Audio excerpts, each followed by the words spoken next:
unless you want to stand. I'll do it. Aloha, students and alumni. Very excited to have Dr. Elizabeth Krasnoff here talking to us about binaural beats on consciousness and the human nervous system, which is a very easy progress from our study of the physio-psychic system. So it was great that this coincided with our module, our physio-psychic system module. So introduction for Elizabeth. She is the Academy class of 2015. She has a sound healing and therapy certificate from Globe Institute. She's a certified heart math practitioner, a shamanic practitioner. She has a master's in depth psychology and a PhD in sound therapy. And Elizabeth has been a singer and songwriter since 2000. She's released 8 studio albums, and the last album called Desert Journey 2. Now this is Desert Journey 1, which you all got as a gift. But Desert Journey 2 is all binaural beat music. She has a hearing issue, such as deafness and misophonia, which has resulted in years of personal study of sound, hearing, and the human voice. She's had a year of Tinnitus method, which is a very specialized method. Not many people know about that method. 10 years of voice in the Seth Briggs method, and relearning how to hear 8 different times as she changed her hearing aid models. So I guess we can surmise from that your hearing has been a wonderful challenge for you. Yeah. So Elizabeth, please. Thank you. Thank you. So I'm going to start standing up to the camera angle there. Oh, so I'm Elizabeth. Louder. Louder, thank you. And let's see. I just want to start by, there's a few things I want to say.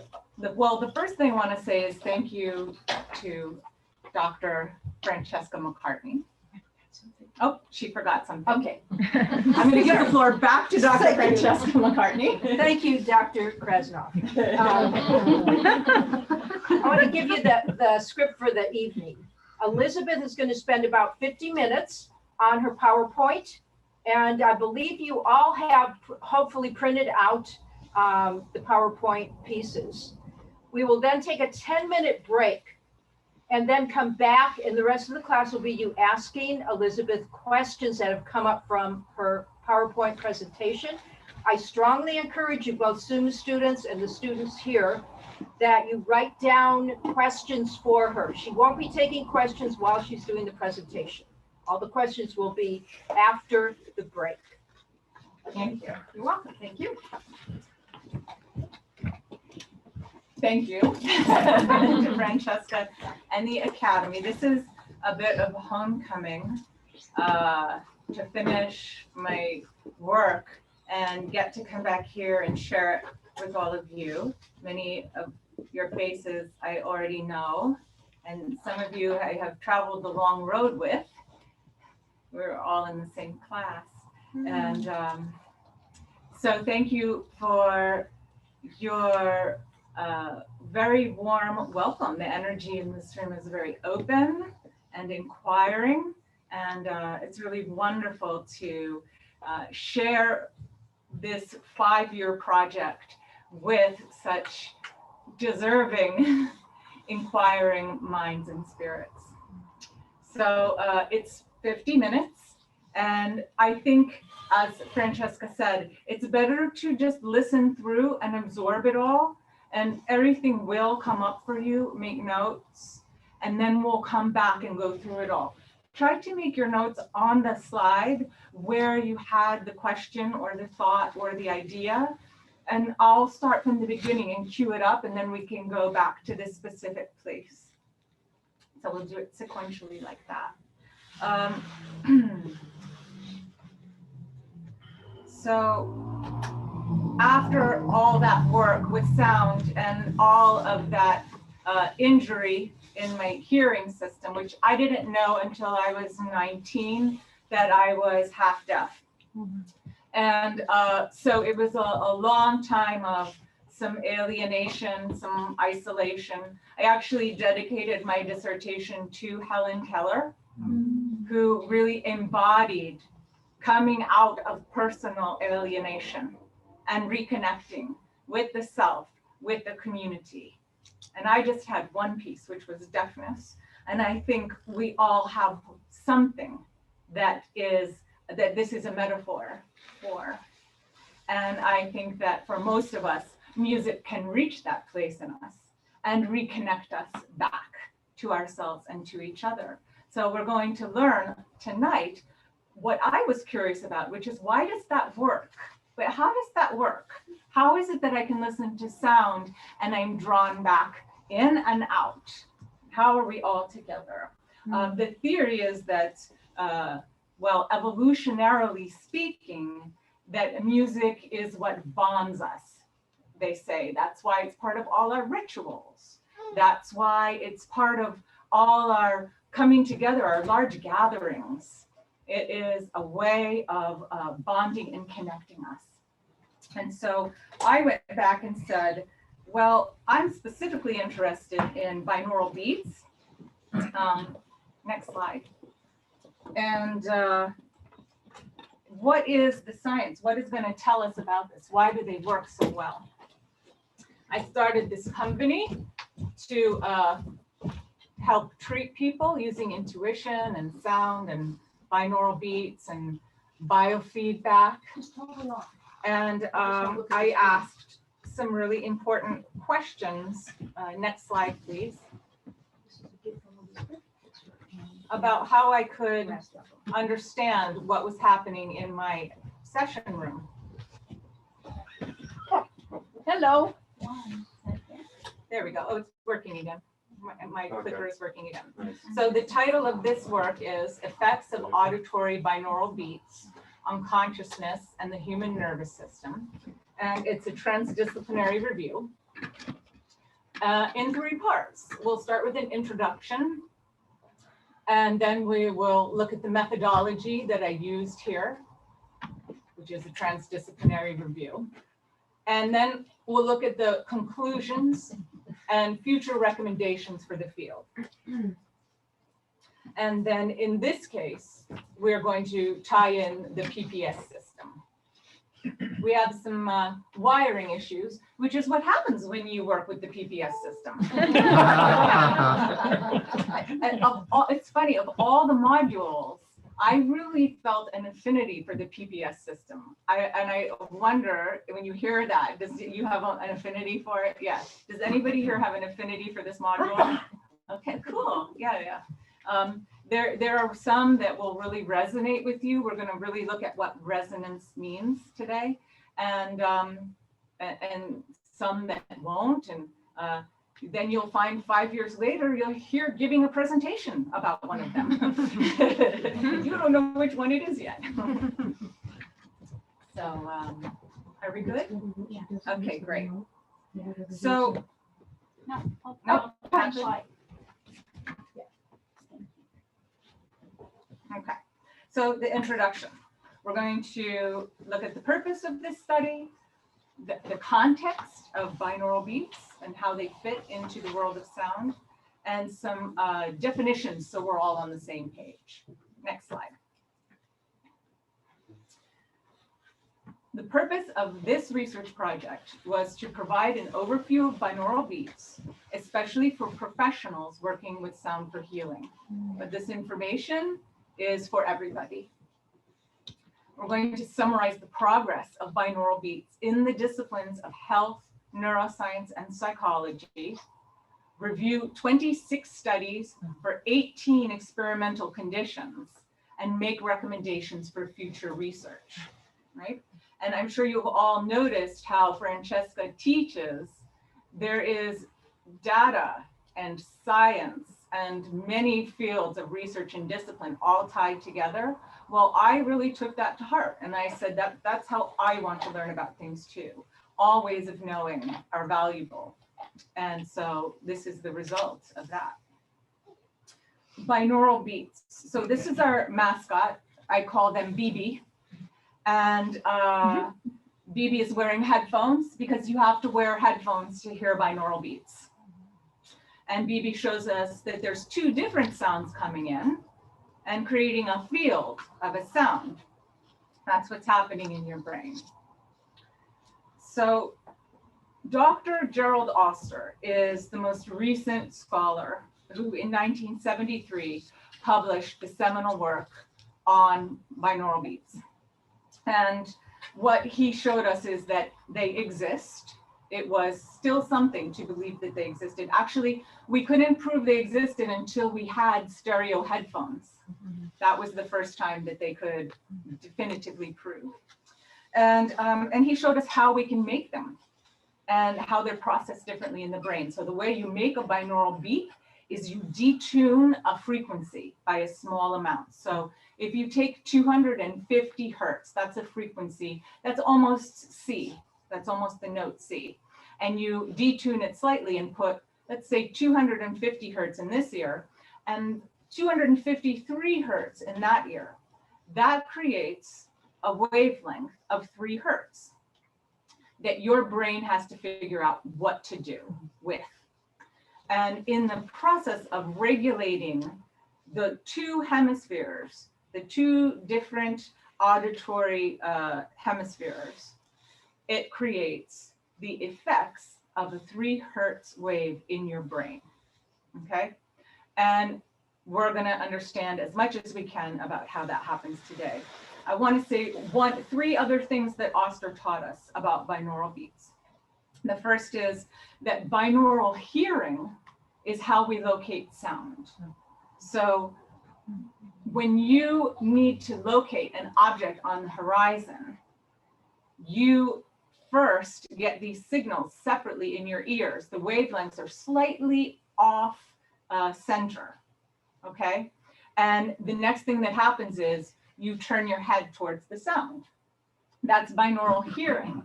That's how we stay alive, because we needed to be able to decode all of those vibrational sound waves in our environment to know if we were safe and if we had to run.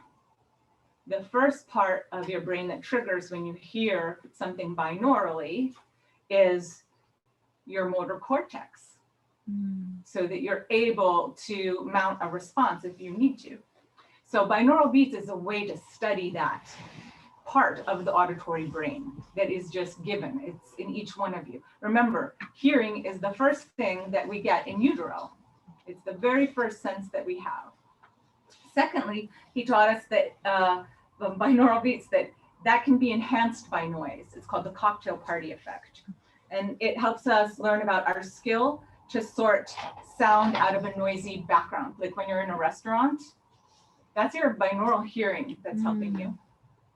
And thirdly, binaural beats, and this is interesting, can help us measure hormonally induced changes. That's going to make more sense as we go through, that are normally too subtle to be detected. Next slide. Now you can change the slide. So why is this study useful? That's an awful lot of information. Sorry, can you stand maybe this way a little bit? You can't see the screen? Yeah. Am I okay on camera if I move like this? Yeah. Oh, perfect. Yeah. Can you move that Excellent. Thank you. Okay, so thanks, Francesca.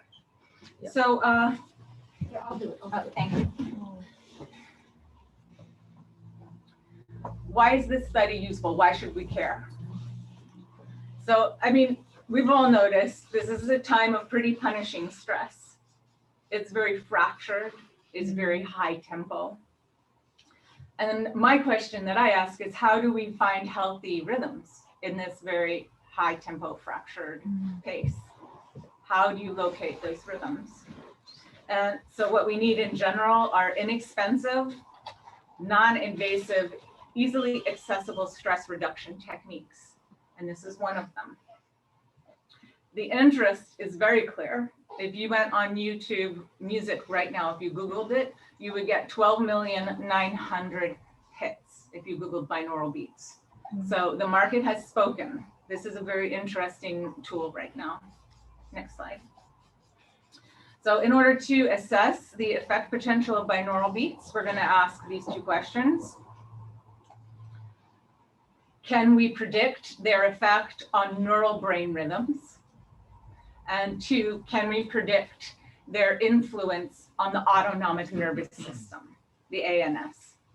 That's all going to make sense to you very shortly. Measuring brain rhythms are our way of measuring the evidence of the effects on our mind-body states, and measuring the ANS helps us understand neural rhythms like heart rate, digestion, and the fight or flight response, because the ANS regulates those systems. So let's start measuring. How do you measure the nervous system? Okay, there are ways to measure energy, but not accepted by mainstream science yet. Mainstream science does not clinically measure the pathways of energy in the body, so we measure the effects it has on the nervous system. And that's an important point, because we will get there, but we're not there yet. So now we measure the nervous system. And we measure it through both quantitative and qualitative effects. When you're measuring quantitatively, so there's a spectrum of knowing, right? So we're here learning about intuitive knowing. How do you feel about data? How do you feel about quantitative knowing? So in my world, that's one spectrum. And it continues to loop back around. They are not really separate things. Binaural beats end up supporting that statement. You'll see why. But let's start with looking how you get the data. If you're going to measure brain waves, you use a technique called EEG, electroencephalography. That's really the gold standard tool, and it tracks the electrical activity on the scalp to detect increases in neural connectivity. It shows you where your brain lights up.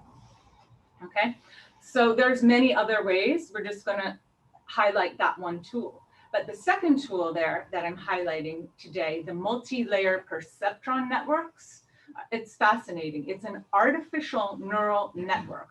They've designed an artificial intelligence network that mimics the way our brain processes. And you can apply that to the EEG readings and measure complex nonlinear data. It can detect changes in cognitive processes and moods. It can give you all sorts of verification. Next slide. The other quantitative data is the autonomic nervous system measurements, which is heart rate variability, HRV, that's what HeartMath uses. And it measures the response of the autonomic nervous system through changes in the heartbeat. And then galvanic skin response, or GSR, is used to measure the intensity of the ANS response by measuring the moisture response in the skin, right? So we're tracking the body. Both fields, by the way, blend all these tools. So remember I said we're taking studies from 3 fields, psychology, neuroscience, and health. The quantitative tools really come from neuroscience and the qualitative really come from psychology, but all 3 fields blend them because they give you stronger data points. So in the field of psychology, the kind of tools you would see are semi-quantitative subjective questionnaires that could tell you about traits like depression or anxiety or your states of consciousness, or cognitive tests and tasks. They would measure how you do on verbal short-term or long-term memory tests, or how is your focus or attention, or just self-reporting. So when we say we're measuring electrical activity on the scalp, this is what we're measuring. These are the brain frequencies. And this data is from the field of sleep research, which is really sophisticated in their data collection, and the cognitive states that they correspond to.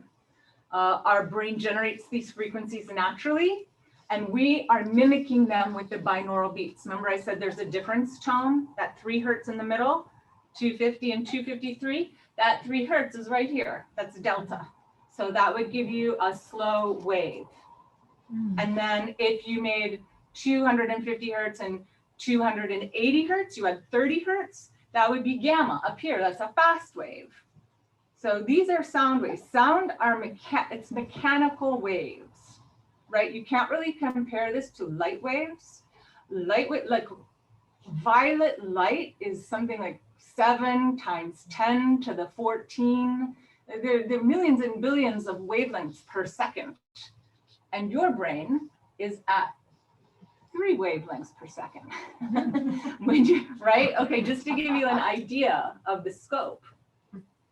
So how would you use these? So in my practice, I use theta a lot, right here, this one. So think about gears of a car. This is your slow gear, this is your fast gear. Theta here, deeply relaxed, inward focused. It creates a very receptive state. So I like to put someone on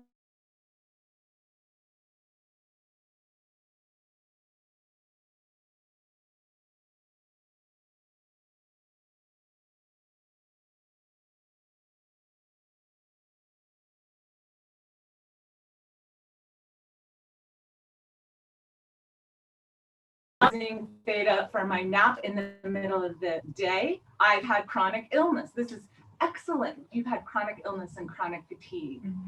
Anybody who had to deal with something like that and really needs in 20 minutes in the middle of the day to completely restart, theta. And a walk in nature if you can. So up here, what do I use? So we're in beta. Beta is your production wavelength. That's your intense. You might be in your analyzer at that point. You're producing, you're very focused, maybe a little too focused. Gamma up here is what you use for, that's what I use to read my neuroscience studies. When you have to really focus and really understand and hold epiphanies that you're not even sure your mind is capable of, a little focusing support can go a long way. This works very well. And I used a gamma beta combination actually on a 13-year-old boy who could not learn his plays for the football team. He was very ADHD, and he just would always drop the ball because he would get nervous because he couldn't remember the 3 things, the 3 directions he had to run in. So we ran all his plays on the sound bed with some gamma waves. And I promise you, he did go out and start catching those footballs and scoring some touchdowns, which kind of made us all cry because for a young boy, that's really important. So I've had great success with that. Lots of people have. I don't have success with the delta, the sleep, but many people do. I like to use the human voice to go to sleep to, but it needs to be a low voice, either a female or a male, usually male. So that just gives you some ideas about how these frequencies can be used. But what I'm asking here is, what is the proof? Can you prove it? Can you replicate it? What do we know about that? The last thing I want to say here, gotcha, is that the brain produces all of these frequencies. Each little cavity, each little system is producing different frequencies. There's a lot of things going on there. So you may find it's more clear to say a theta dominant state or a theta alpha dominant state. That's more how that works. Thank you. Next slide. So let's drop this into context here. So human beings have used repetitive rhythms such as drumming, dancing, and chanting really from the beginning of time as a healing modality. And we do have clinical studies that show theta drumming will train you right into theta brainwaves. Rhythmic repetition entrains the brain. We know that it causes it to follow the rhythms or frequency that is presented. But repetitive rhythms of binaural beats, which were first discovered in 1839 and now republished and talked about again in 1973, are not showing the evidence of entrainment. So what are they? Next slide. Let's start with how we hear. And this is maybe one of the most fascinating parts of this study because it's magic.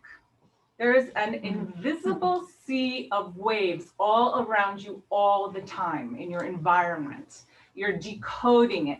With each second, you're reassembling a reality that does not exist for anyone except for you. Watch David Eagleman if you want to get really into that, down that path, David Eagleman. So hearing, that's the mechanical sound waves. That's all the motion that's happening in the universe around you. If the tree fell in the forest and you weren't there, would it make a sound? No, it would not. There's no sound. You're processing it and you're creating the information out of it that you need. So how does that look in your brain? The sound comes in from your ears and it goes through 4 energy transductions. That energy changes shape 4 times. This is incredible. It starts with air waves, then it gets to the inner ear bones and there's like a Morse-like code tapping and it becomes mechanical waves. Then it goes into your cochlea and it becomes water waves.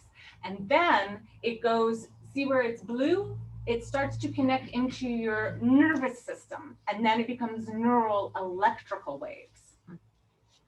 So then it starts up your brainstem. The superior olivary nuclei are next, and then it goes into that circular area there. The things I want to point out to you here is that when you hear on 3 levels. You hear as a reflex, that's the first part. Then you hear in the auditory cortex consciously and in other areas. So your first response to sound is a reflex that you're not even conscious of. Think about a starting gun. It's not a starting light when you race, it's a starting gun. You can start the fastest. So then when you get to this brainstem here, that decodes the basic signals, duration, intensity, and frequency. That's where you start to figure that out. Then there are a couple of other relays for localization of sound, and then you get to the thalamus at the base of the cerebellum or right above the brainstem. And this is going to start to trigger some ideas for you because we're getting now into the organs and glands that you're studying. So then the sound continues back up out into the auditory cortex. You see the red dots there. That's where you hear. You hear up here. You do not hear in your ears. Wow. Isn't that cool? So like when after a long day of trying to hear, my deafness, my hearing aids, everything, the tinnitus, I also have lifelong, very loud tinnitus. I have to rub up here. That's what's soothing. This is just cartilage. Wow.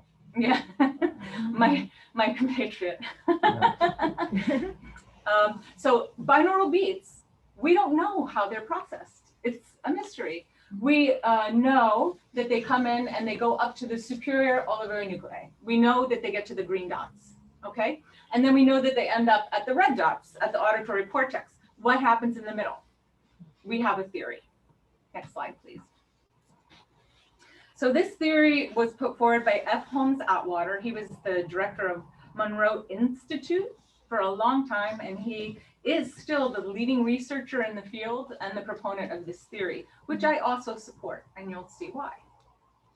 So his theory is that we hear binaural beats through a non-primary auditory pathway called the reticular activating system. It's a net, it's a neural net in your brainstem, and it catches all the sensory data around you, that's sight, sound, touch, smell, and internal sensory data. And it begins to send signals and decisions and prioritizations begin to happen. So that's known science. We know that the RAS takes sound input and translates it into data for the brain. There is a lot to say about this. In this field, I want to say that, well, let me say this first. So these are the 3 sleep arousal states that the RAS is measuring. The RAS modulates your awake state, your light sleep state, and your deep sleep state. That all happens in this neural network in the center of your brain. sometimes known as a meditation sanctuary. But that's where this is all happening. And so these researchers define consciousness itself, as an arousal and awareness of the environment and self, which is achieved through the action of the RAS on the brain stem and cerebral cortex, right in there where that thalamus is. So here's where it gets even more interesting.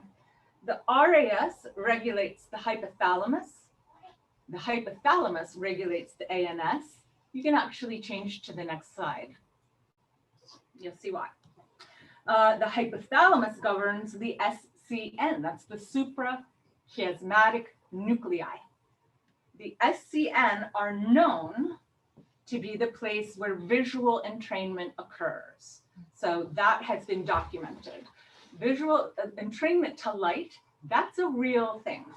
Wake up and get the sunlight in your eyes, not directly, but let the sun filter into your eyes, because that light, it goes through your eyes to your optic nerve, and that optic nerve communicates to the SCN, and that regulates your circadian rhythms.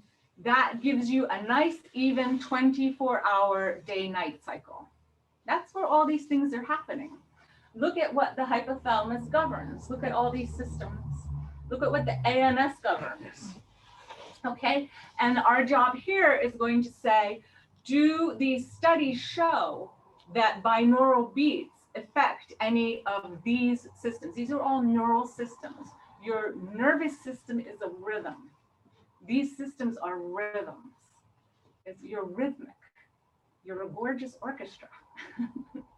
And your heart is the drum. So next slide. This is what you're working on right now, the physio-psychic system. So I wanted to put this slide in right here so you could have a moment of just seeing some of the same areas. The meditation sanctuary is right there in the center in the hypothalamus. Your analyzer, the frontal lobes, that's your executive function. A lot of cognitive functioning happening there. The cerebral cortex across the top, that's like an integration, that layer across the top that integrates so many signals. And then in the back, the cerebellum and the arbor vitae. You know, that means tree of life. It's so cool. And that's your voluntary motion. So for you to put your awareness and focus in these areas, look at all the things that you're touching. Okay, I'm coming at it from hearing.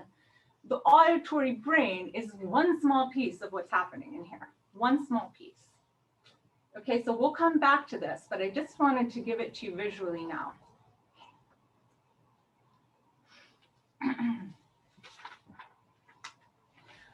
So the last observation I want to make now in support of the RAS being where binaural beats are processed is that if you look at these sleep arousal states and you look at the brain waves that we're measuring, they correlate. You have your fast gears with your waking states, your medium gears with your slow wave states, and then your slow gears with your sleeping states. So that to me means this is worthy of research. That to me means we're really onto something there. The RAS speaks with neurotransmitters, by the way. That's how it sends its information out to your brain, to the hypothalamus, to the thalamus, and to the cortex. These are also very interesting opportunities for studying consciousness, right? Because as I said, we don't have the scientific mapping of conscious pathways in our mind-body system yet, but this is one way that we could look at the effects. So here's some terms just to get us all on the same page. We're going to define sound healing, and then we're going to look at the studies. Vibration is an oscillation. It's a movement back and forth across a midpoint. That's a vibration. And then the way you measure frequency, it's literally how frequently does that vibration happen? And it's measured in hertz. So there's, a hertz is a second. It's how many times the wave happens in 1 second That's the Hertz measurement. Energy is the power to do work, and that's represented by vibrations. And rhythms are patterns of oscillation in time, right? And then consciousness, we're going to say, is awareness or the creation of a relationship. That's John Gebser's definition. And awareness is basically when I become aware of you, right? Then we can make a relationship and then we expand. That's a conscious expansion. So that's one way of looking at a very big thing. This is the definition from David Gibson, who does the sound school here locally, where I did my study. Sound healing is the educated and conscious use of the energy of sound to reach identified goals and promote wellness in the human system, including the expansion of consciousness. So before you might have said, wait, how did we get to consciousness from sound? But hopefully that's starting to make a little more sense now. You can change. And is there something else I wanted to say here? I think the other thing really that I wanted to say is that in sound healing, it's the basic two principles are resonance and entrainment. Those are really the two major pieces of understanding what sound healing is and how you can get it to work. And the reason why is because these processes describe how the body uses energy to organize and regulate itself. They are fascinating. You could spend your lifetime on either one of these processes in the human body. And what we're really going to look at today is how much available energy happens when entrainment or when resonance occurs, and can it be used for healing? So entrainment, we're going to use the physics definitions. Entrainment is when one rhythm takes over another rhythm, causing it to synchronize. So X is a stronger rhythm. It has a higher amplitude. Y is a weaker rhythm, and it has a smaller amplitude. So when X entrains Y, it creates an amplitude that can never be stronger than its own amplitude. It can raise it up and entrain it to its own rhythm, but the system will never create more energy than what the stronger wave had in the beginning. Or I should say, make it available. We can neither create nor destroy energy. So you have to be really careful how you say those words, but that much energy becomes available, okay? With resonance, that's an increase of amplitude where an input matches the natural frequency of a system. So here's an example of that. So the wave on top, the amplitude, the A is the same. Those are the same waves. And when they come together, they double. So I'll give you an example for that one. That is like the opera singer example. When she sings and explodes or he explodes the glass, she is singing at the same resonant frequency as of that glass. And the deal with resonance is that it continues to absorb energy all the way up to a threshold. And if you continue to put energy into the system, it explodes the system apart. So another example, like when you're really resonating with someone and the energy is growing and growing and growing and growing, and then you're like, oh my God, I need a rest. That's like the system has taken as much energy as it can. An example of entrainment is they use pendulum clocks. If the pendulum clocks get close enough together, they begin to move together. And you know what happens? It takes much less energy to manage that system. Like how bicycle riders will draft behind each other. So these are all, you're going to start to look around you now and be like, oh my God, that's entrainment. That's resonance. Okay, binaural beats is neither. I got to that about 2.5 years in and I said, well, that's the end of this dissertation. But they are something different. So you would need to see an energy increase for either entrainment or resonance, and you don't see that with binaural beats. You see a small frequency following response. It's small, it's there. What is it? Next slide. So this is not decided in the field. This is an argument in the field. I happen to support this hypothesis, but we think it's stochastic resonance. which is a phenomenon in which a weak signal is boosted by adding white noise, which has an equal energy at a range of frequencies. Okay, it's a signal booster. That means the signal already has to be there. Okay, that's important. And what I wanted to say about that is that both the description of binaural hearing, remember I was telling you about the cocktail party effect? Both binaural hearing and the description that these study researchers give of how the binaural beat signal works describe exactly this process. So that's our hypothesis for this study. And we are going to learn about it through transdisciplinary review, data analysis, and we're going to ask what makes a good binaural beat study. So what is transdisciplinarity? That's kind of new also. I'm finishing at CIIS, which is a very progressive school, which uses very progressive research techniques. So let's start with the definition. It's an approach to exploring the many parts of a whole to deliver an integrated perspective to the existing research. So here we're going to integrate three fields: neuroscience, psychology, and health. We're going to integrate quantitative and qualitative research onto a continuum. And we're going to integrate the study of the mind and the body in an energy field.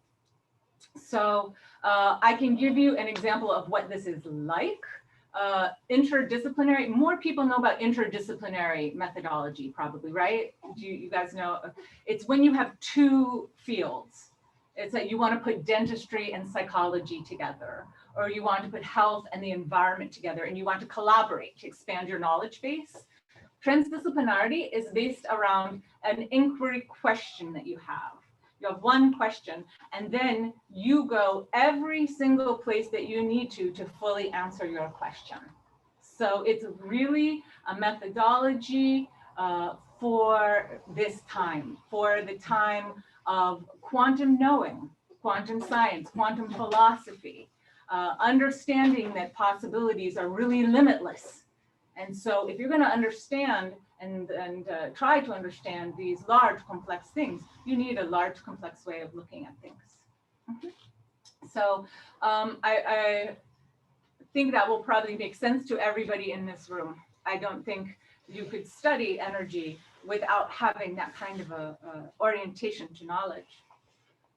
These are the databases that I searched. It's not complicated. If you want any information, go on Google Scholar. You'll get the real studies. It's hard to interpret real studies, though. That's why you want to call your friend who's in the field. I can't tell you how many articles I read that said, well, I saw this binaural beat study, and therefore they do not exist. It's very hard to interpret the actual data. But those databases are much more accessible to you than you think. And the keywords are really important too. These are all the keywords that I searched. And I searched this keyword, sound healing, for 2.5 or 3 years even, finding absolutely no scientific research. And I said, okay, well, that's the end of this project again. And then one day I read one article and it referenced the sound therapy field. And then I found all the research. So not only is the specific frequency important, the specific word is important. And I guess those are the same things. Next slide. So the criteria for studies included in my study: when you're doing scientific research, you have to have recent studies because science just develops so quickly. So my studies are in the last 6 years, and they had to have at least 12 data points of the 18 data points that I compared. I came up with 26 studies. So we've got 7 in neuroscience, 11 in the field of psychology, and 8 in the field of health. There were another 5 I could have used. There'll be another 5 by the time you finish this class. And there were another 20 or 30 that were too old to use. So how are we going to break these studies apart?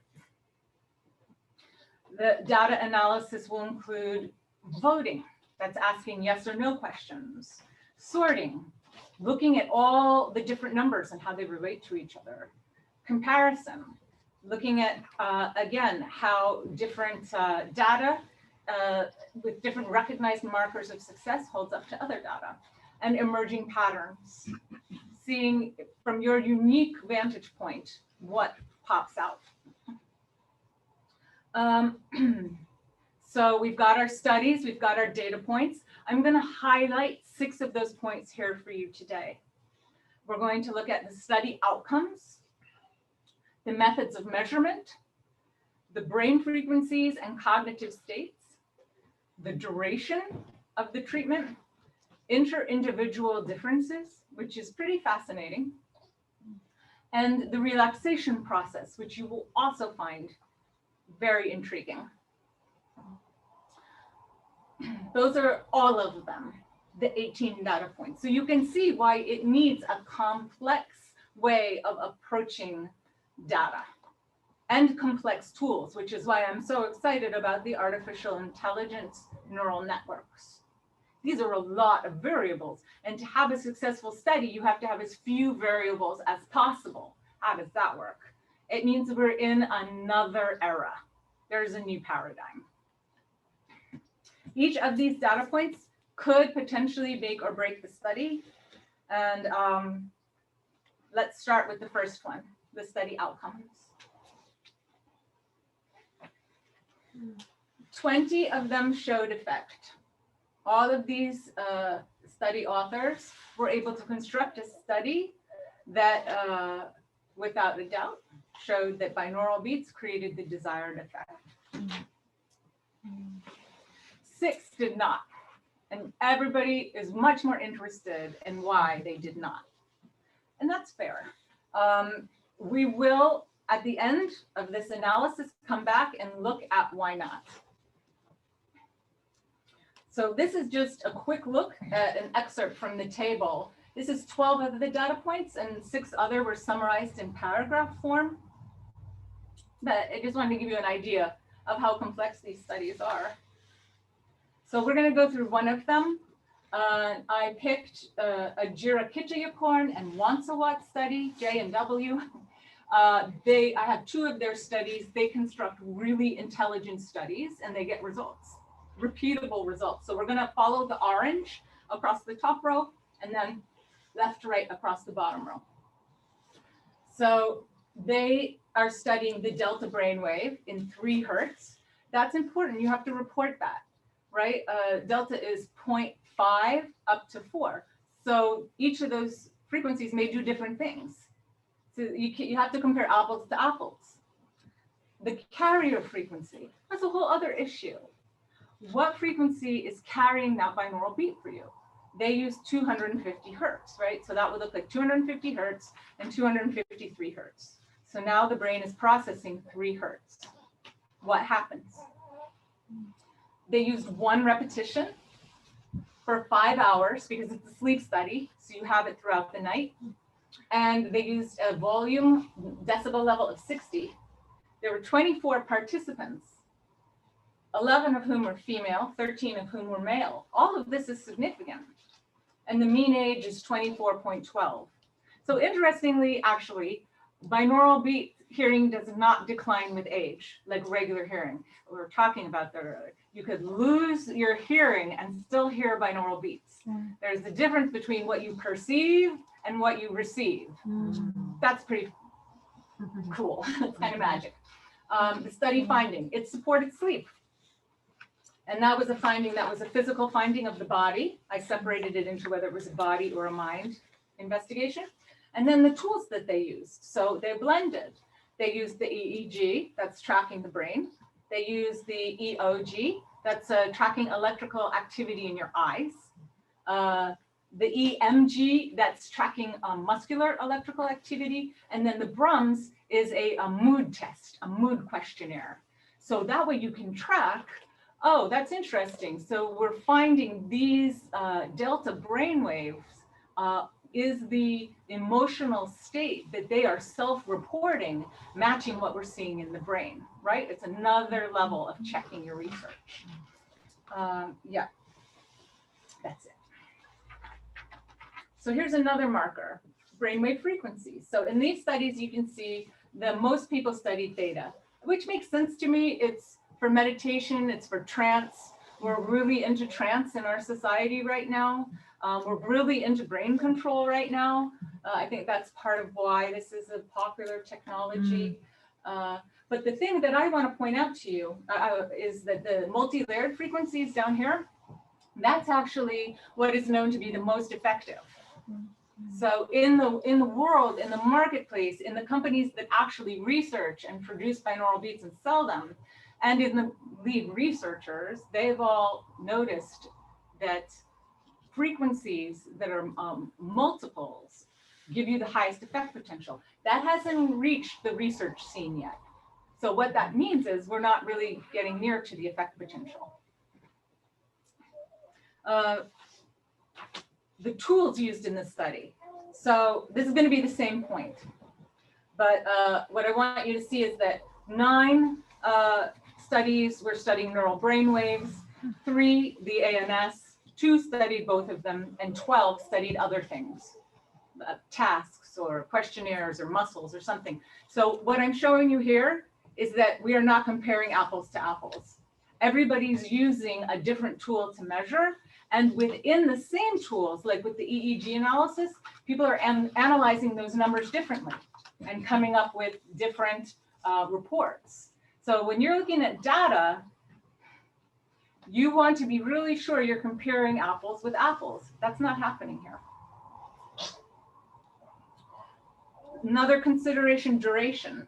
So we know from at least 3 studies, one of which is a meta-analysis of 35 studies, that you need 8 to 10 minutes. So if you're using binaural beats, you need to use them for at least 8 to 10 minutes. 15 minutes is probably ideal.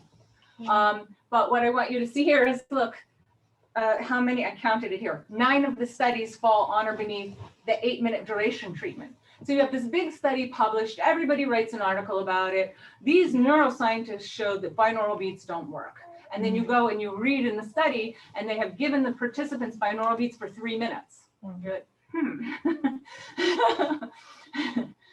Very interesting. So again, no consistency. Like sleep studies need to be longer, but all these other studies, you should see the same length here.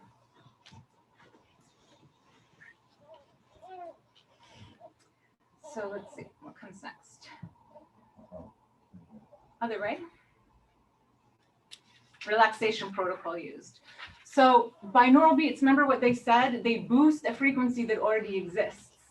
They cannot make you do something, especially if you don't want to. They can't. You have to give yourself the instructions, and the binaural beats will support them. So all the major researchers say that. And then along comes the clinical study with 109 participants that says, alpha theta are capable of inducing a trance state of consciousness, but subjective experiences are mainly influenced by preliminary instructions. So all those instructions you're getting, all those meditations you're getting, that's data that's going in. That's happening. Those sounds, those frequencies, they carry intention, and they're going in there, and you're following directions. But if you don't have any directions, there's nothing to follow. So look, only 8 people used a relaxation protocol. 18 did not, and nobody reported what they used. So how are we supposed to compare that? Our best data is probably from the Monroe Institute, where they use a specific relaxation protocol that binaural beats are a part of. It's not a binaural beat thing. It's a relaxation protocol. I think it's really meant for astral travel is really where he got in the end. And the binaural beats were a piece of supporting the state you needed to get into to travel. And so he had a really strong protocol. And then we start to have studies that support that.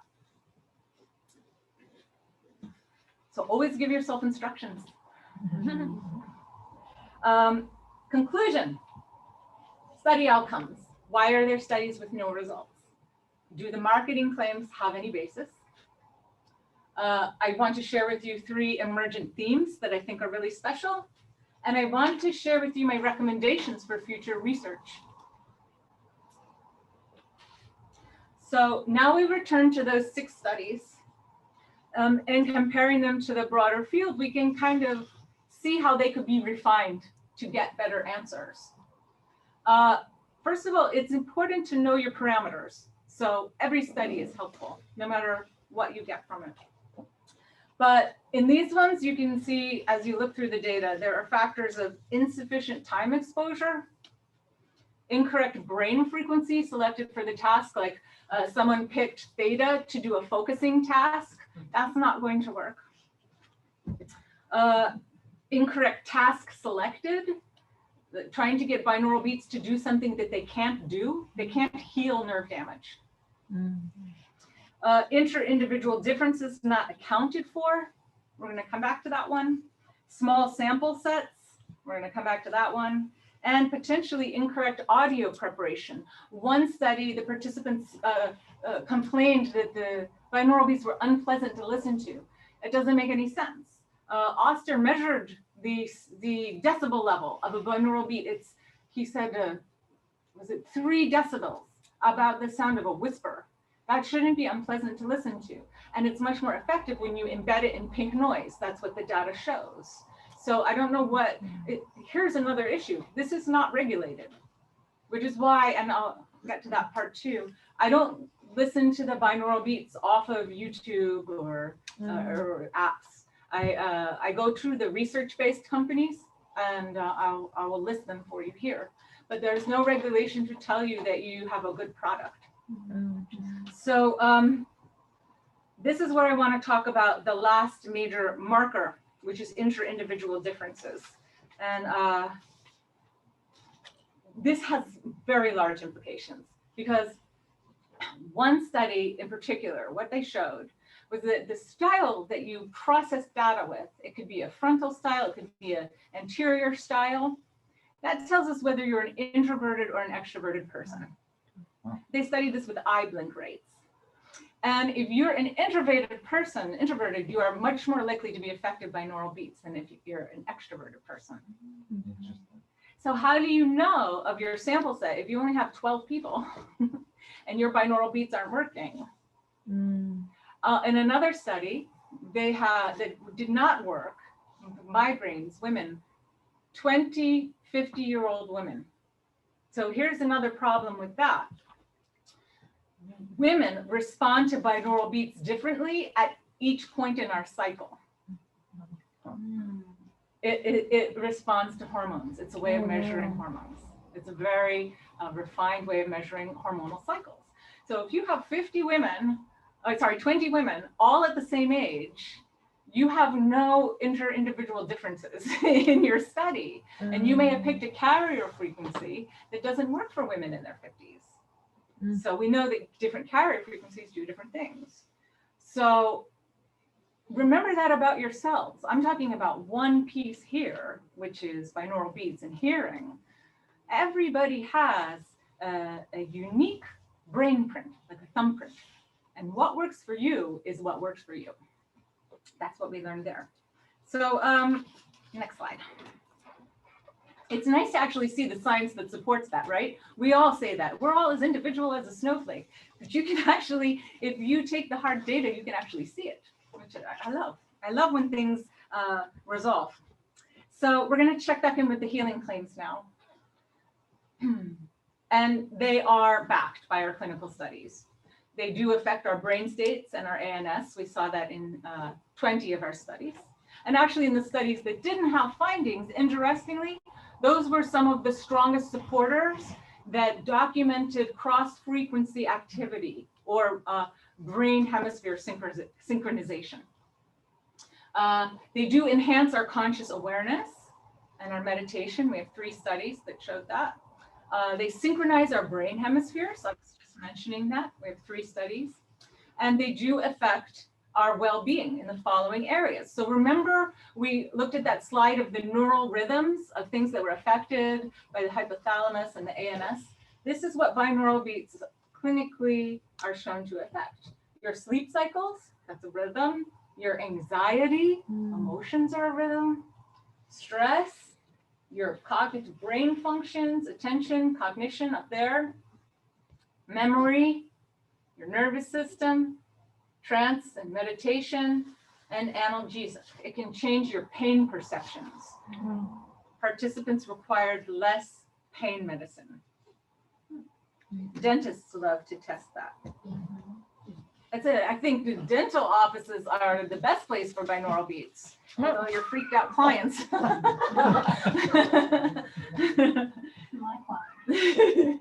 These are your 3 immersion themes, like me. Integration of brain hemispheres. That's fascinating. That's a huge topic. This is an opportunity to explore the therapeutic benefits of synchronization. We know other fields that use brain synchronization, EMDR, you know that one? Or neurologic music therapy. Or just the feeling of, that's another thing that I use binaural beats for. There's a folosync meditation that I will literally, as I listen to it, after a few minutes, I feel my awareness, oh, I'm stuck in my right brain or my left brain, and it just kind of comes and it'll settle right in the center. And I, and you just feel your awareness, thank you. Wise sage.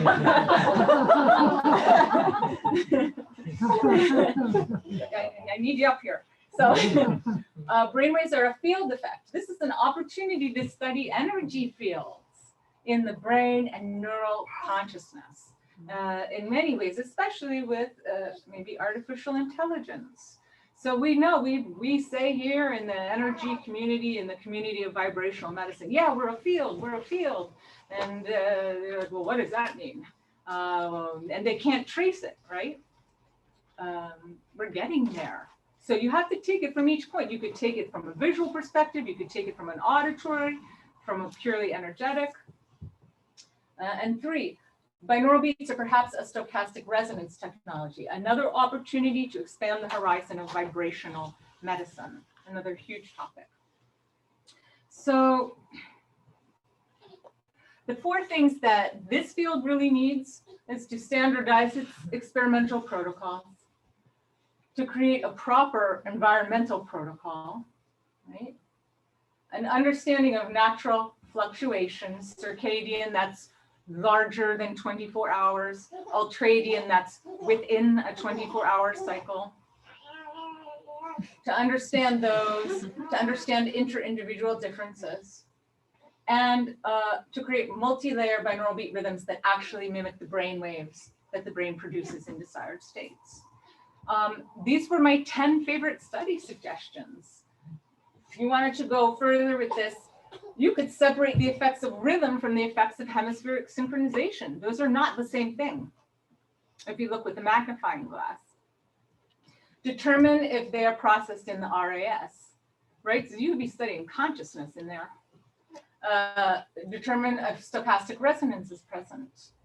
Investigate any entrainment or beat induction in the SCN. Who's going to be the first person to prove induction, sonic entrainment? We've got visual entrainment, we don't have sonic yet. You have to find the internal rhythm that the external rhythm is synchronizing. Number 5. So I've bolded, I've highlighted my favorite.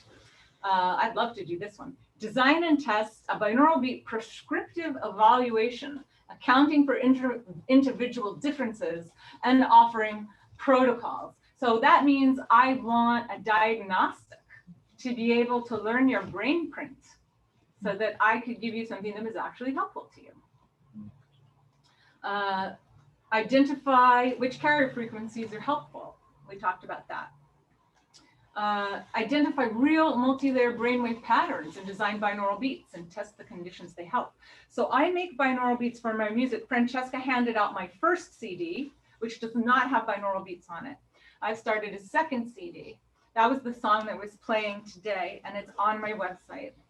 And those do have the binaural beats in them. So I started testing them. One of my committee members has a lab there. I'm going to SciTech, CIHS in San Diego area, where I want to do some actual experiments myself. But for now, I created them, I listened to them, and to be honest with you, 2 waves or 3 waves is about what works.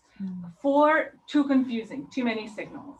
I know we have a multitude of signals going on here. And by the way, people have studied this for meditation. Maybe you're familiar with C. Maxwell Cade or Anna Wise. They mapped brain frequencies for really advanced meditators. So we have pictures of what your brain looks like when it's in very advanced states of meditation. We don't have that in this field yet. But I think a 2-layer or 3-layer binaural beat track is really effective. So you can go on my website, you can listen to that track, listen to it with headphones. You could get the benefits just listening to the song, but once you put the headphones on and you get the binaural beats, there's another layer of peace and relaxation that comes in. To the point where when I hear the song, I have to sit and meditate. I'm so trained to relax. Number 8, explore measuring energetic fields and binaural beat pathways with artificial intelligence. That would be really cool to start to put together energy medicine and sound medicine in that way. Well, sound is really an energy medicine. Investigate benefits of hemispheric synchronization and investigate duration of binaural beat benefits. There's one, we don't know how long the effects last for. We can see that they affect, we don't know how long. I guess the other thing I will say is there was a very cool study of 76 veterans that I want to point out with PTSD, and the binaural beats helped them enormously. And the thing that was so helpful was that they didn't hardly cost any money, and there was no stigma. The soldiers and the nurses, they could be listening to music on a war field while deployed. In line, they could have a therapy that soothed them, that didn't humiliate them for seeking help. And it was easy, they could have it anywhere, it was inexpensive, some of those qualities I was mentioning before. So if there were 3 things I wanted to leave you with about binaural beats, is that they are the difference between 2 frequencies, which can resonate specific frequencies in the brain, that your neural consciousness is a rhythm, it's a rhythmic state, and that informed selection and proper application of binaural beat frequencies can induce effects, including correlated states of consciousness. So I want to just share with you, these are the 3 companies that I love. They're research-based. So, you know, that's probably as good as we're going to get for right now.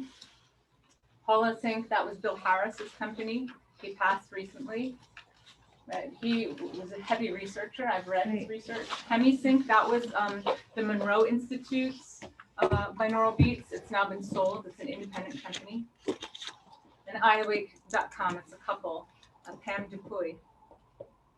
And so I wanted to leave you with that. And what a shout out to all of these incredible researchers. There's 3 pages of this. I'm going to read them to you one at a time. No, I'm not.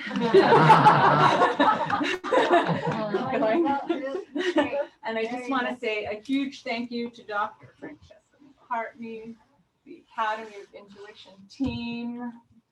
Thank you, the space conditioners back there, powerhouse anchors, and to MIM Class 35 for welcoming me into your module and hearing what I have to say.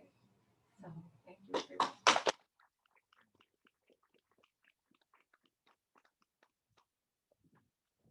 So we will take a 10-minute break, and if you would like to listen to and I think download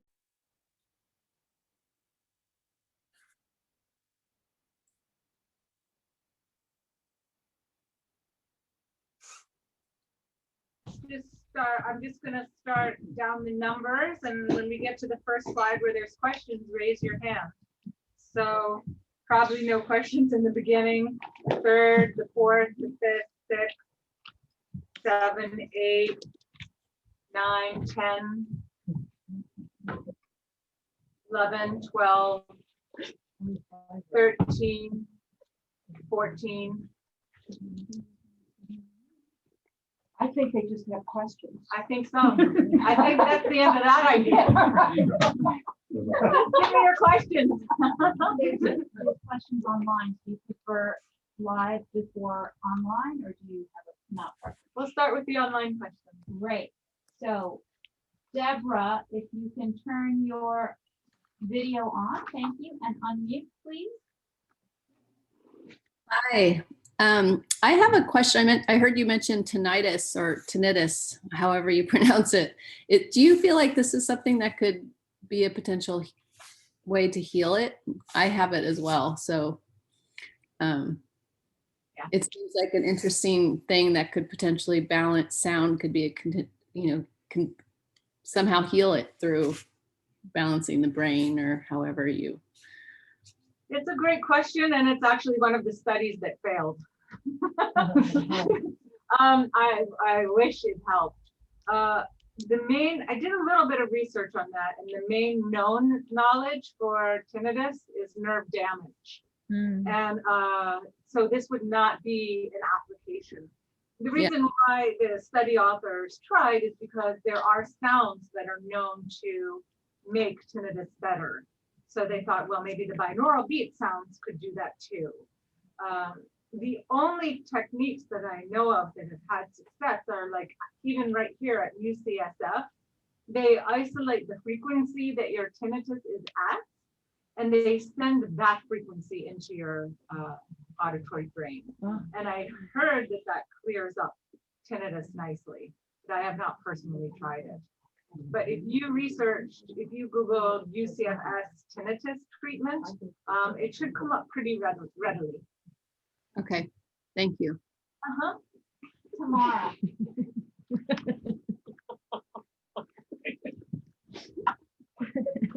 Hi, I'm curious about, you were mentioning in the slide on, I'm not sure how to pronounce it, stochastic resonance. Thank you. The white noise. And I'm curious about how white noise, I heard you saying that people will layer binaural beats into pink noise in one of the studies. And I'm curious, I have a baby and I put white noise on and it seems to have this very calming effect on her. And I'm curious how white noise connects with binaural beats and that which you're presenting to us, and how to better understand what's happening there. And that was an interesting lead in from the last question too, because one of the things that is most helpful to me with the tinnitus is listening to that consistent noise. Actually, I use brown noise. If you have that kind of noise machine that has many different colors of noise, I kind of like the brown noise. It's a little softer than the white noise. So check that one out. The other way that I manage the tinnitus, by the way, is when I have my hearing aids in. You might want to check and see if you don't have any hearing loss, because sometimes that nerve damage, that hearing loss, creates a tinnitus. And when you have the hearing aids in, you can't hear the tinnitus. It's supposed to be a signal from the brain for missing frequencies. So what white noise is it has energy at every frequency level. It's consistent, it's soothing. It's why it relaxes your child. It just evens out all the sounds around and creates you know what, it calms your nervous system and your brain when you know what to expect. So the actual science for that is that when you know what to expect, this is from Michael Thot, T-H-A-T. When you know what to expect, you are not at a high level of energy expenditure. So your body likes knowing what to expect, right? Because then you are more coherent and you're more efficient. And that's a smart place for an organism to be. So how does this connect to binaural beats? Well, so if you have one frequency, so you have one little amplitude here, and then you have an even pan of frequency, when it gets here, it's going to boost that one. So now you have two of that one. So that's how it works with the binaural beats and binaural hearing. That one frequency that already exists is going to get boosted. But that's not true for all sound. That's true for binaural hearing and binaural beats. So because of the way that binaural hearing functions, that's why those beats are enhanced and better perceived by your system the signal becomes more clear. It's a clarity strengthener, because that's the way that sound functions. Regular sound doesn't function that way. If I'm trying to talk and something is louder than me, you can't hear me more clearly. So it's two separate things. But it is very nice for a soothing atmosphere. By the way, consistent sound is not always beneficial. They can detect things like autism or epilepsy when the brain rhythms are too consistent. Right? So it's never just one thing. But in general, so I guess what I'm saying is pay attention to what you're feeling and what you see your child responding to. And if you see a calming, then you know that you found a consistent frequency, and that consistency and soothing is right for that moment, and that puts the body in a state of efficiency and harmony. And you'll know if you have the wrong sound right away. Catherine has a question. Hi. I have extra sensitive hearing, and I'm curious about if you've studied misophonia or like bionic hearing, and I'm not sure if that also means that I'm clairaudient or if those two things are separate. But I do feel curious about, like, I can hear everything, and some things drive me crazy, and then there's other sounds I love, but it's really hard for me to tune things out. So I feel curious about that. I feel you, sister. I can't be near my family when they're eating at the table. They think it's personal. It's just nails on a chalkboard. Yes. So, yeah, misophonia is not curable. It's not. It has to be managed. And they have found that it correlates to stress. So the more stressed you are, the more that will be active. So what you want to do is just take a shamanic perspective and look at that as your medicine, right? When you can't change a thing, you have to change the way you react to it.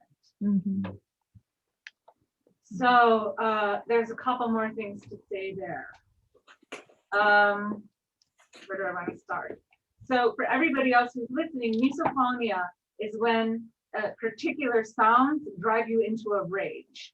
And it's often like the person eating, and it has a psychological component. Like I have a friend, and she didn't get along with her birth family. And at the dinner table, she was a singer. She would sing, and every time someone would use the vowel P, stop singing, Eve, she would fly into a rage. And every time she hears that P sound, that takes her back to that time now.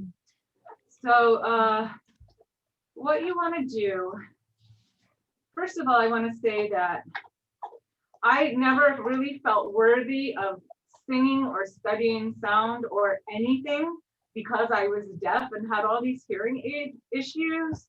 And then a shaman said to me, by the way, if you were in a tribe, they would say, oh, you're marked for studying sound.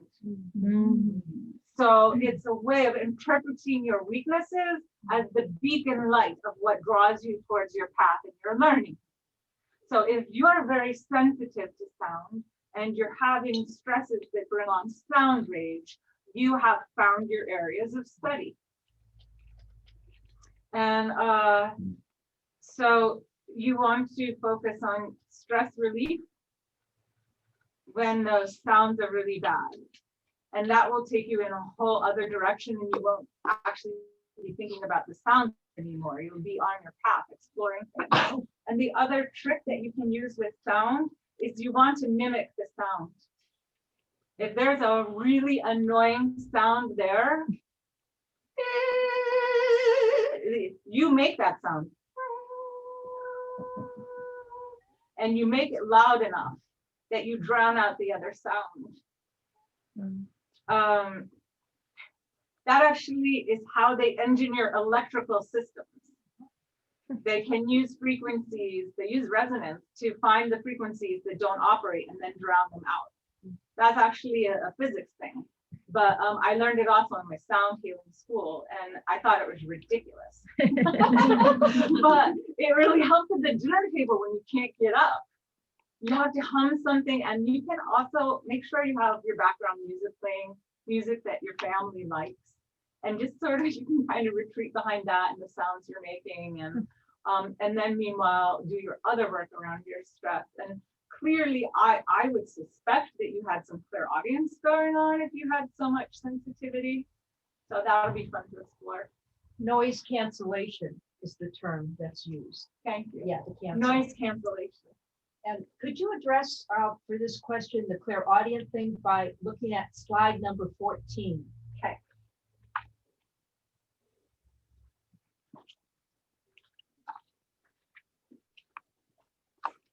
Okay, so And look at the location of the clairaudient chakras and talk about your understanding of how that part of hearing operates. Because when I look at that slide and when I listen to how you explain that on slide number 14, it's clairaudience. oh, interesting. Are the clairaudient chakras temporal? They're at your mastoid bone. So it's your mastoid bone that's vibrating and sending the signal into your brain, and that's how clairaudience operates. And there's acupuncture spots, chakras at those 2 points. And it's very clear in your slide number 14. Wow, it's right where I think where the red is. Where the, Yes, it's right where the red the is. auditory cortex. Exactly, yes. So there's something else interesting there, Francesca. You were mentioning the Tinnitus method. Yes, So I did that for a year, and they attached headphones to your skull. yes. And they, it's 3 hours of time. It was for a whole year. I had to be attached, and they roll frequencies in and out to classical music or the Little Prince. It's a specific protocol. And at the end of it, I was able to hear through my bones. Wow. It Yeah. teaches you bone conduction hearing. Yes, Yeah. yeah, And you better believe my hearing got so sensitive after that. yes. I thought it was sensitive before. Yeah. Oh my goodness. So what I was doing was amplifying the clairaudience and the whole. Yes. And along with that, and this is for all of us, our study of the Physio of copper in your skeletal system will also be similar to the Tinnitus method, because you're retoning to a kind of an abstract based how your bones hear and receive, clarifying how your bones operate. Copper through your skeletal system. You know, that's interesting. Because of all the modules, I made sure I purchased a copper ball, which sits on my desk. And one of my most powerful meditations, actually from Jacqueline Chan, is a meditation in which I start at my center and create 30 copper layers all the way out to my 30th chakra. And it is one of my favorite.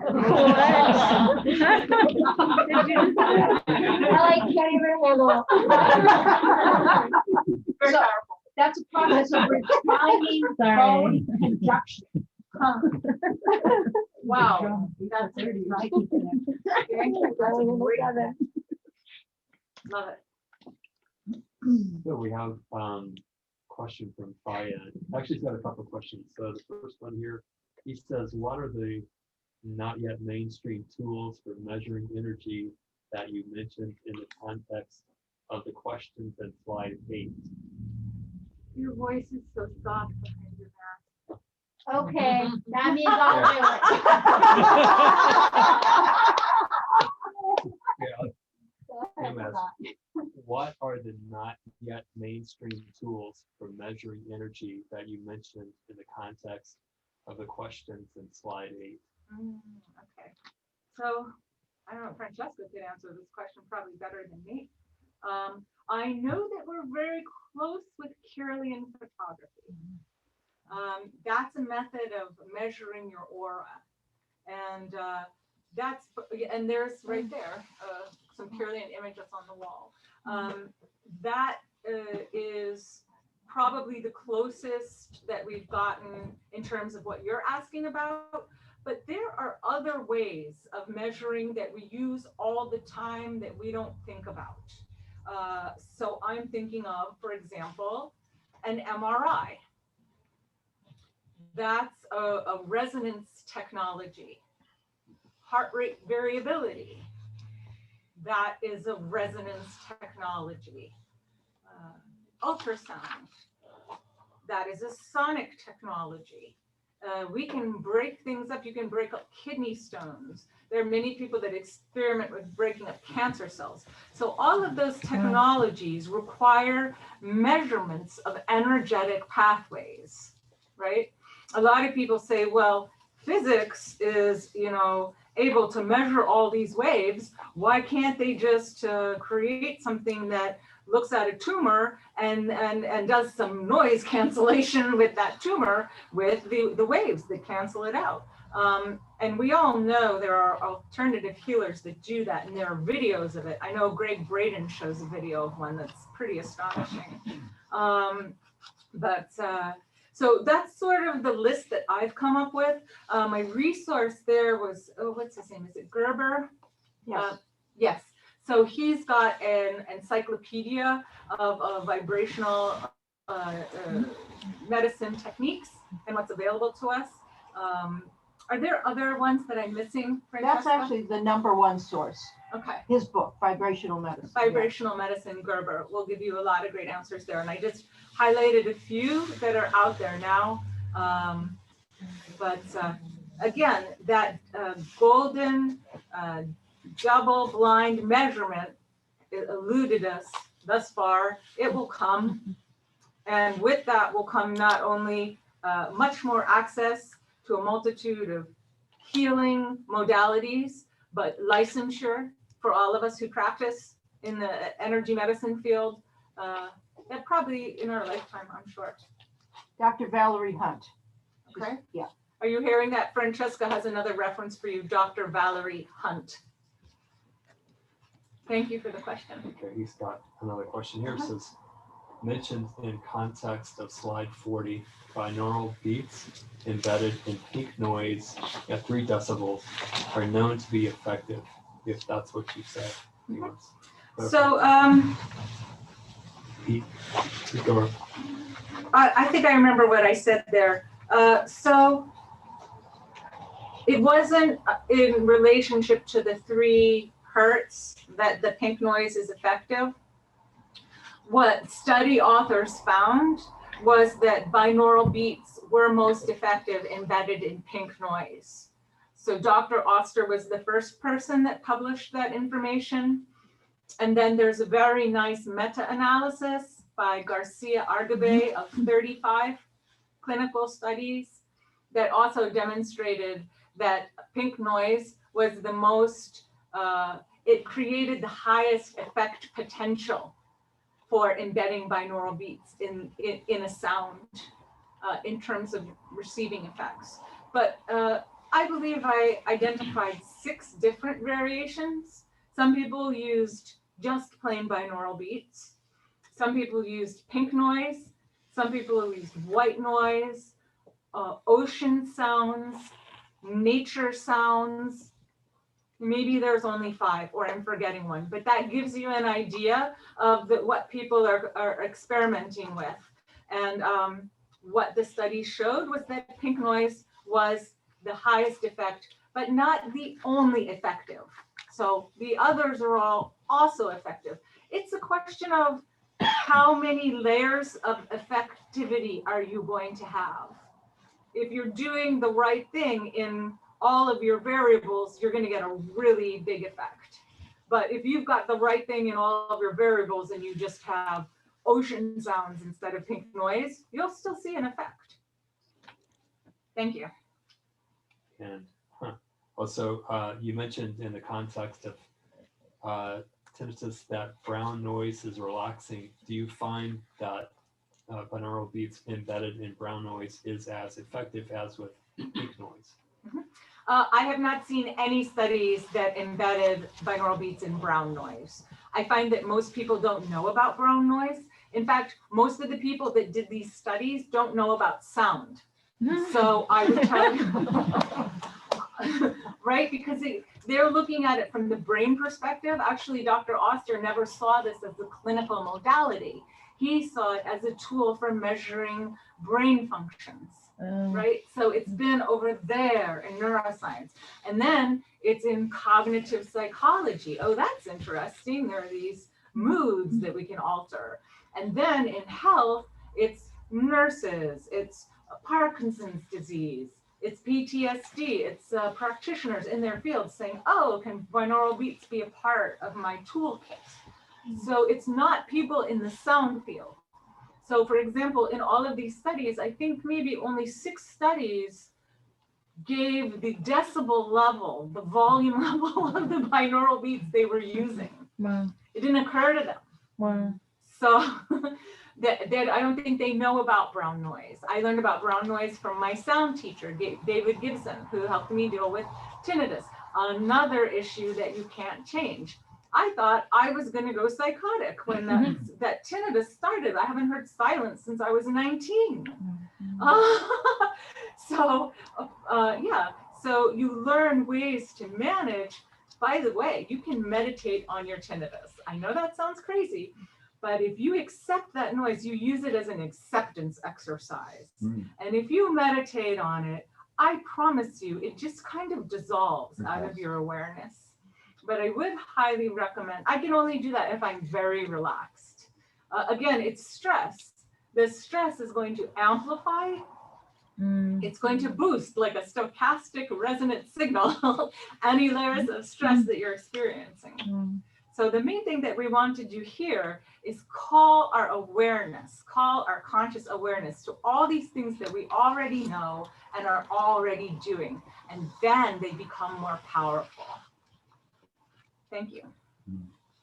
So you just described another noise cancellation application with tinnitus. Oh, that's right. Meditating on it, that's noise cancellation. Yes. Yeah, I agree with that. That's fabulous. Yeah, so you make sure you heard meditating on and accepting your tinnitus is another form of noise cancellation. There's a question right behind you, Scott. I'm not sure. Are we in the classroom yet? We may not be. Are we done with the? Well, there's one more question. Connor. I just wanted to know if you could just define again the difference between brown and pink and white noise. So they're going to be different frequencies. I haven't observed their wavelengths in sine form, but those colors are arbitrary name assignments, I would assume. I do not think that those frequencies represent those colors. Remember, sound and light are light years apart in terms of their speed. So let me guess from the way that I perceive them. So I am going to guess that a white noise is going to be a larger amplitude. It's a fuller, stronger sound. So I'm going to guess that that wave is going to be a larger amplitude. And I'm going to guess that it's probably a slower frequency. Brown noise seems to me, it would probably be lower in amplitude and in frequency. And pink noise, I don't really listen to, but that gives you a sense for how you compare waves. The wave, so waves are so cool. Waves are how we measure time and space.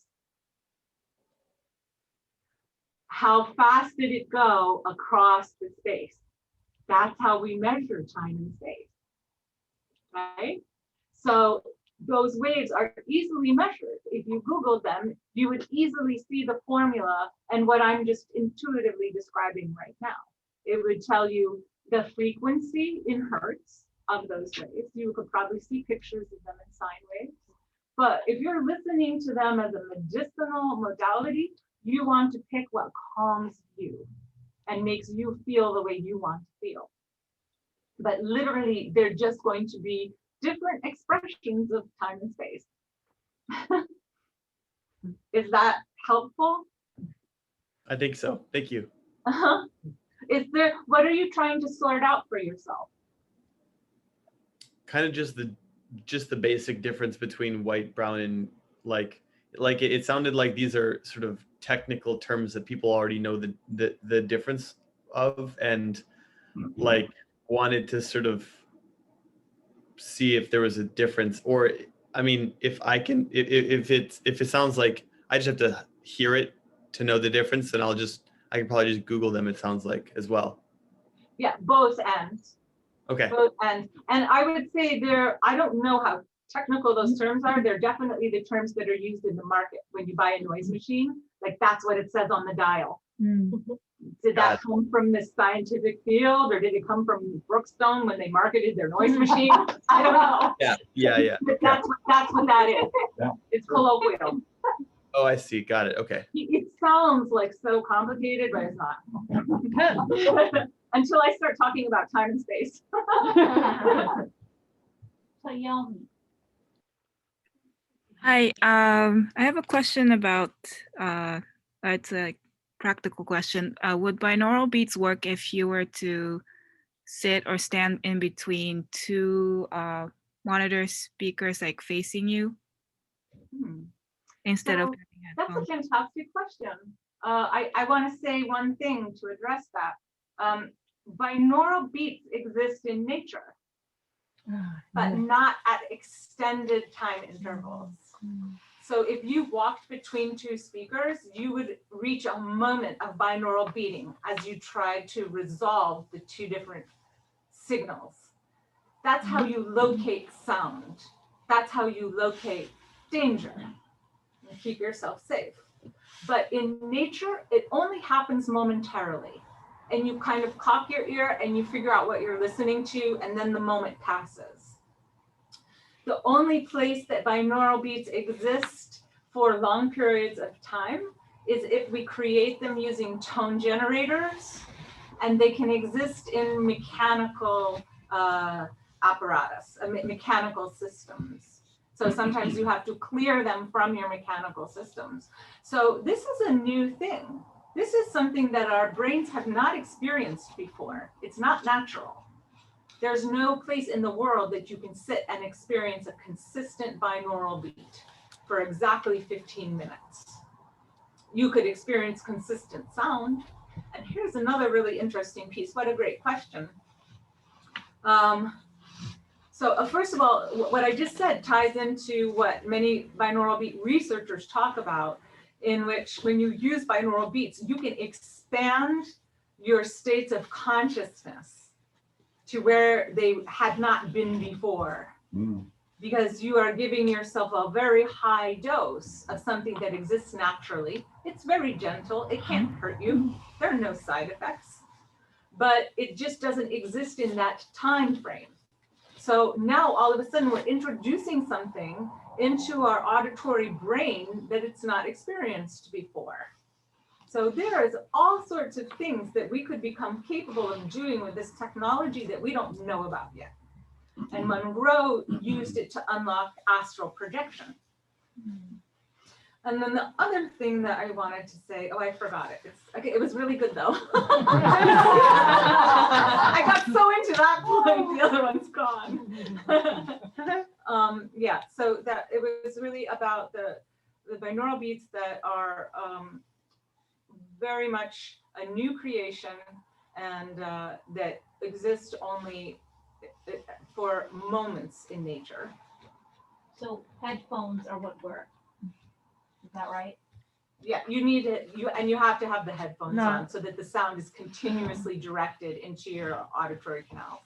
You don't have to put the camera on. Another reference for all of you, when we studied the astral body, do you remember the recommendation to read the 3 Robert Monroe books? Out of body, journeys, I forgot the names, but he only wrote, Ultimate Journey, and then, like that. And he talks about a lot of what you're talking about, because he created the technology for the hemisync He did, he Yeah. was really the first. He was the first, Take it yes. seriously. Yeah. Do it in a research-based way. Okay, Now we can go live. all right, we're going live. I saw you had your hand. Yeah, I was curious, when you first showed the studies, there was such a variety of last names, and I understand they were across disciplines where there was neuroscience or psychology.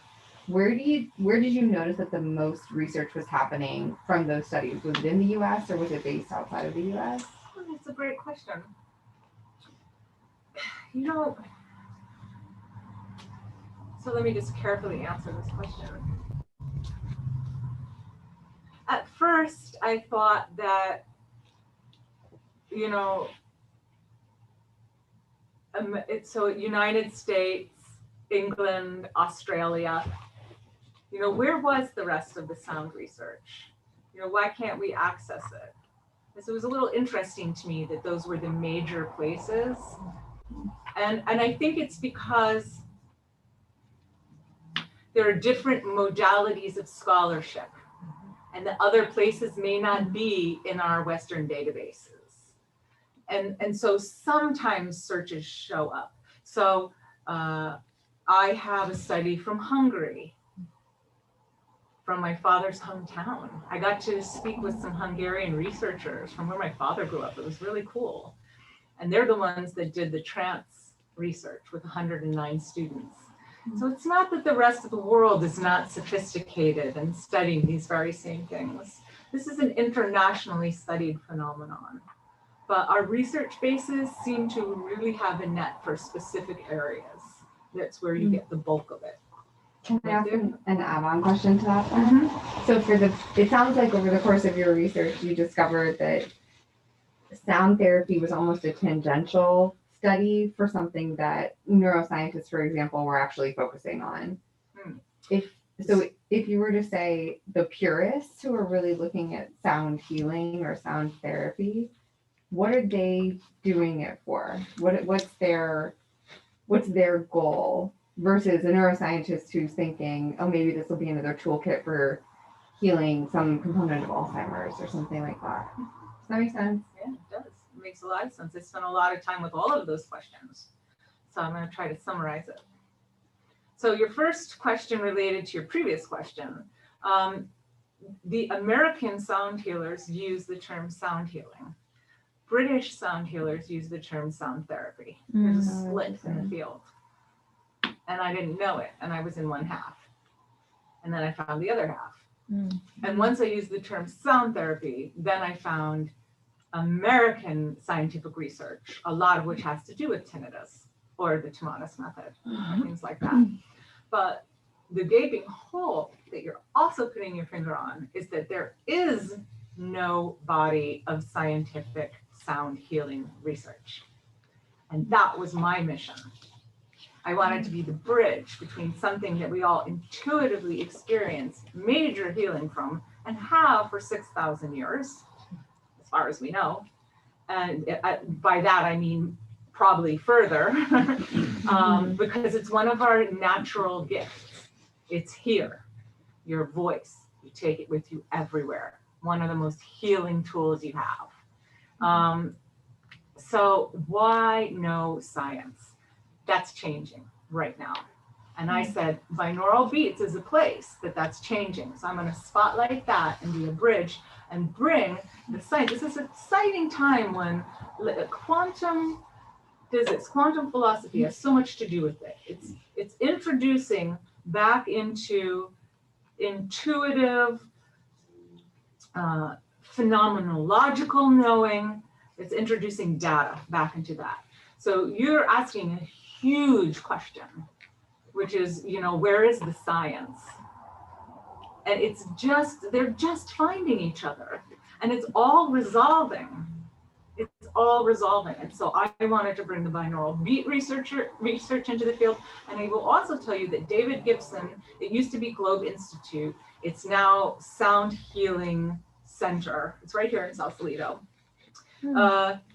Has a huge initiative to collect all the sound science. He's got a medical sound association, which I'm a member of, which is 350 people. He's got a sound and the brain conference coming up, which I'm doing, which I recorded yesterday, a module for on May 20th, if that sort of thing interests you. So people are understanding that this is a time where we can start to pull in some data and match it up. You're just at the very beginning of something. Cool, thank you. Did I catch everything? Yeah, and your presentation was great. I appreciate that. Thank you. I really love this material. Yeah, it shows. Any other questions?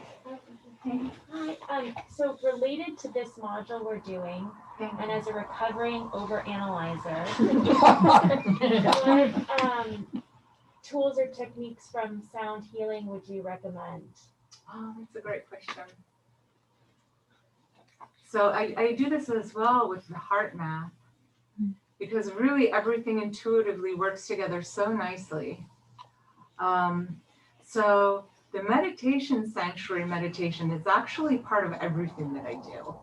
I always find that spot first, and that seems to be my energy medicine component. That was a really powerful module for me. And then with the sound, I always seem to locate my heart. I know that's a different question from what you're asking, but it's related, and I'll tell you why. The point of that meditation, to get into your meditation sanctuary, to use that PPS meditation, is to get out of your thinking. So when you get out of your thinking, where do you go? Feeling. So I love accessing my heart with sound. It's so resonant.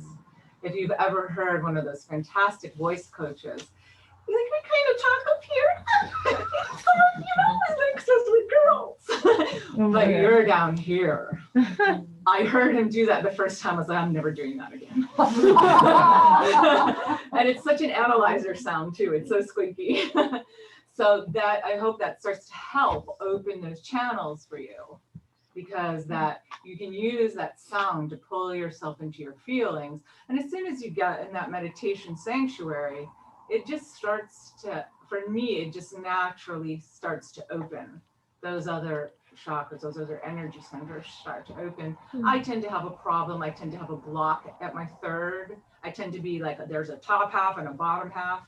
And the sound can help me draw down and open through that too. I know Francesca has another meditation that connects the grounding chakra up. And so, yeah, there's she has a lot of great meditations. And the grounding chakra is connected up to the, it can ground the meditation sanctuary. And so there are, look, if you go into sound healing and read the books, every group will have a different set of sounds for the chakra. The Tibetans have a set of sounds, seed syllables, everyone has a different one. And so at some point you have to just, again, go with your intuition with what works. Is there a sound you can make that supports whatever meditation you're doing at that moment? And is that something that helps your meditation sanctuary? Does it help locking into your feeling center? Or is there a grounding sound? That's one way of using sound. Another way of using sound, so that's kind of like your body as a resonating chamber. That's using resonance in your body. You can also use rhythm and movements, and that is just playing your music, playing your jam. It's not mutually exclusive to meditation. When I use my heart math and measure people's nervous systems, I've done it here for like 30 people. It's not being in a blissed out place of checked out. It's about being in a, wholly centered, highly functional, highly efficient place. So sometimes if I can't turn my analyzer off and calm down, if I put a little movement into it and a little rhythm into it, I can get there from that way too. That's two ideas. Yeah, well, I mean, we're all like hyper executive functioning, those cognitive wheels, it's the way we're trained. So it, becoming aware of that. A mantra. My mantra, it's so simple, it doesn't seem like anything, but if I say, I am calm.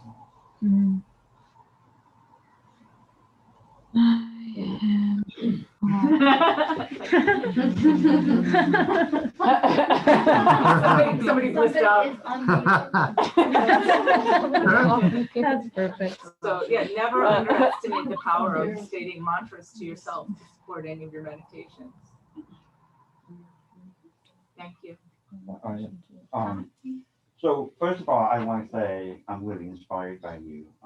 From a year ago that we met, and you did your first talk that I came to here, and then individually we had talked. And it does give me a sense of why I have my loss of hearing, why I sound so good. And so when you talk about astral travel, music does take me to that place. I find myself traveling sometimes, but it grounds me at the same time while I go off, and I'm able to come back with the music beat. And without the cochlear implant, now I'm going to get to that question in a minute, but without the implant, I can't hear anything at all. So, but I can hear tones, which is a very different thing from tinnitus. When I have it on, I hear noise over here in the right ear where I hear in the left ear. So it's interesting to see when I take it off, it's quiet, so I can hear the level of tones, or when we do the OEE, I hear it. It's like a different level. And I'm like, I hear something that I thought I can't hear anything at all. Thinking that I was deaf, that I won't hear anything. I won't hear the guys, I won't hear nothing. But through the work, yeah. So I'm learning how to listen within my heart, and then learning to trust myself and believe myself. I'm learning to understand that I can hear, but I can't hear physically, but I can hear beyond what is physically in the body. So you've inspired me, you got me to think deeply over the last year, to really, and the work that I've done with the tutors, class, and Ptsd, and it's been really amazing. So one of the questions I have about the cochlear implant, and I know you and I have talked about it, but I think it's a good thing for all of us to hear this, is, as you know, a cochlear implant bypasses everything and goes right to the brain, and electrical impulses go there.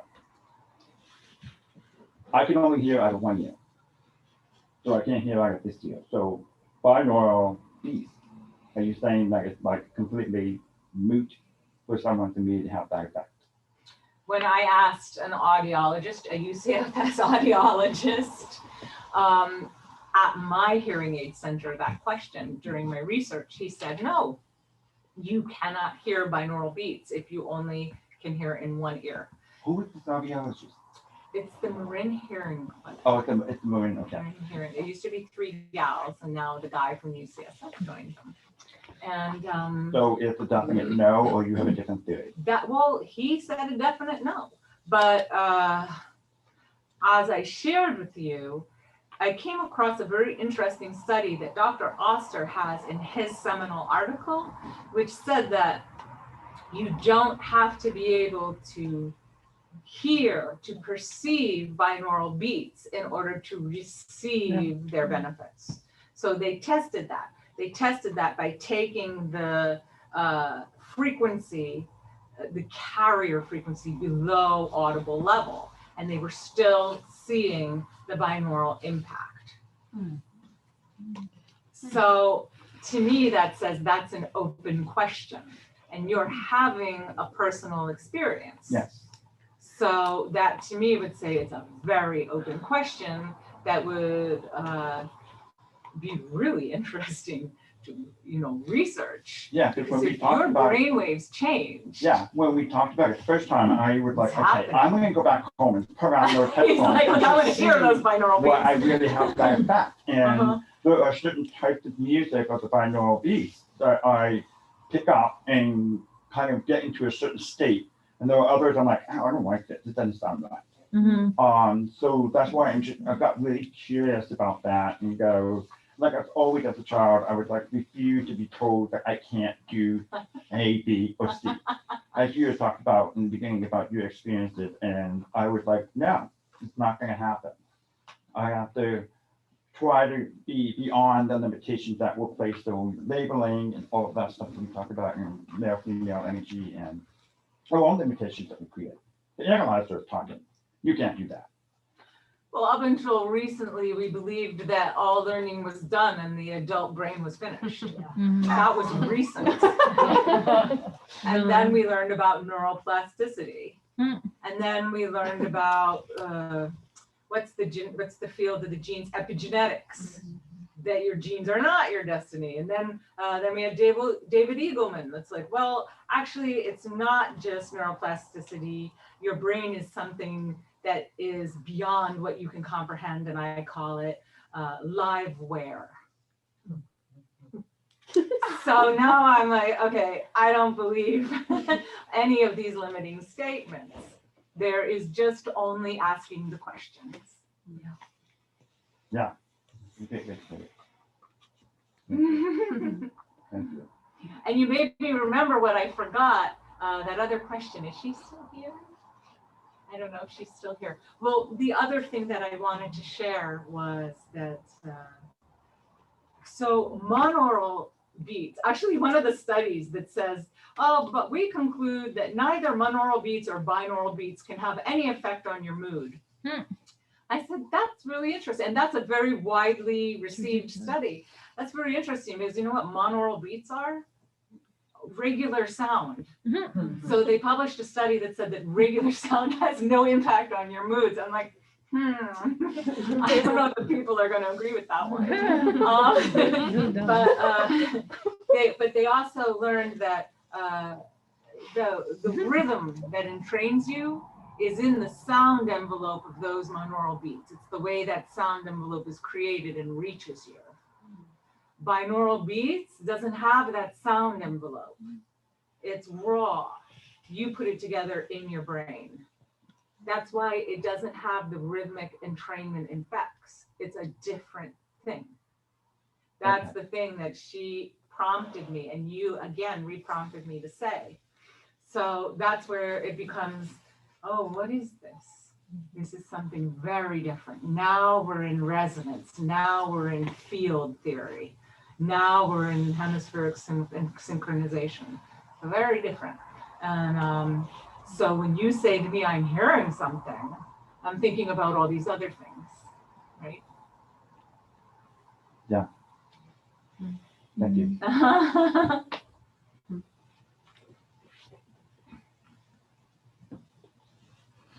Okay. So if my brain is firing on gamma, can I introduce a delta binaural beat and get somewhere around theta out of it? Well, if you were driving your car and you were in 5th gear, how would you get down to 1st gear? If it was, let's say, a manual. Very roughly. Very roughly. Yeah. So, I mean, and that's it. And, you know, and by the way, a lot of times there's not a right answer. Maybe that jolt is something that your system needs or enjoys. Maybe you like them, woo! You know, there are plenty of amusement parks that do that. I am a Scorpio. There you go. There you go. Never make a Scorpio wrong. But no, but seriously, that it's a more dramatic jump, which may be pleasing. And then if it's not, you would do a lesser jump. That's the only thing I can think of. And the other reason why I can't specifically answer your question is because we work so differently. Like only you would know how that worked for you. But it will sure affect you, which brings me to another really cool piece. So we know, this is not a binaural beat study, but it's one of my favorite studies, that the brain communicates to itself through frequencies. Is that not cool? So they found in mice, when fear is happening, fear is about 4 hertz. Oh, wow.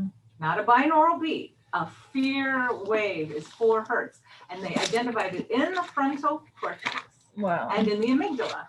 The 2 areas lit up all of a sudden when the mouse was experiencing fear. So your brain is signaling itself all the time with these frequencies.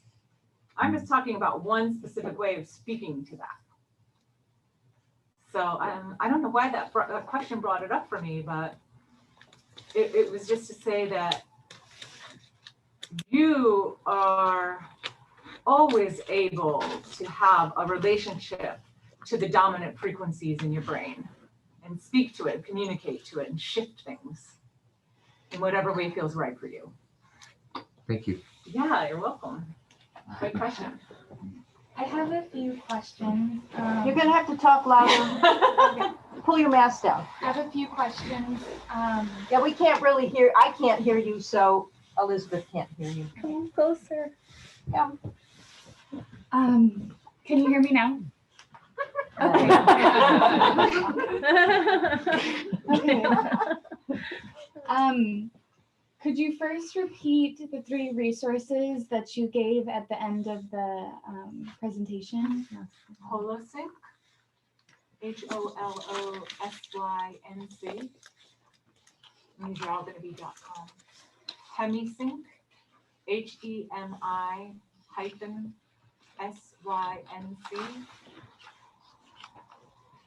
And I Awake. You're gonna get that information in the morning in the email. Okay. Did you know that? No, I didn't. And, Okay. and it's in the printout as well. Okay, cool. And then my second question is, have you ever done any research or know of any research about water and sound vibration healing? Oh, that's such a good one. So, do you mean in terms of how they have, like the Emoto? Emoto? Yeah. Like the Emoto Experiment? I love his research. I guess I was thinking of it in a very broad way. I've been thinking a lot about like being immersed in water and what would happen if sound vibrations were put into that water and how it would affect the healing of the body. Yeah, there are researchers that have done really far out things with that. Who's the guy I'm thinking of, Francesca? He was in those deprivation tanks. Right. And he was famous, and there's a movie about him. Yes. My consciousness professor showed us that movie. It dramatized it a little bit, but there, so. Does anyone remember the name of that movie? Who's the guy? He's famous. He was a sort of like a psychonaut, a consciousness traveler. And so, how do I want to say this? There's a great book called Stealing Fire. It's a very good read. It's fun. And it talks about our fascination right now with controlling and expanding the brain. And so if that's the hub, if that's the goal, there's many wheels, many spokes on that wheel. So one is binaural beats, one is water, one is light, one is meditation, one is breathing, one is movement. And we're at this time where we're starting to put them all together. So in this book, they talk about how they train Navy SEALs to learn languages that would take 6 months to learn in like 2 or 3 weeks. And they put them in these chambers, and they use light and they use sound. I don't think they use water, but I do know of other researchers that have. So is it a modality? Absolutely. And what happens is a resonance effect. It's synergistic. All of these modalities empower each other to your stated goal. So like you have to focus it, right? You can't just sit in this thing and like, oh, this is fun. And you know, you don't know what's going to happen. If I'm going to learn French in 2 weeks, they learn French. So that book is the research on those Navy SEALs, on all the Google firms that are doing this. The Google firms have mind gyms where you go in and use all this technology I was just referencing, and it's hand in hand with the Burning Man community. And a lot of them, oh, I forgot entheogens. A lot of them are microdosing. These are all mind awareness expanding tools. So I feel that's like where you're going with this. And if water is calling to you, go that way. I really love the shamanic perspective on this because it reanimates all of these natural resources that are right in front of us. If you went out and sat in the forest, there is sound healing, there is water healing, there is 7.83 hertz, meditating your mind. That's called the Schumann resonance. So that may be your path, just to be very elemental about how that word resonated for you. That was a resonance. Yeah. Thank you. One more question. What do you have to say about the like 432 hertz videos on YouTube and things like that? I can't know what's in them is my only issue. So, and I know they have so much on the market about which frequency corresponds to which chakra. And they have, what is the name of the discovered frequencies? I don't even remember it at this point. And they have tuning forks that match it.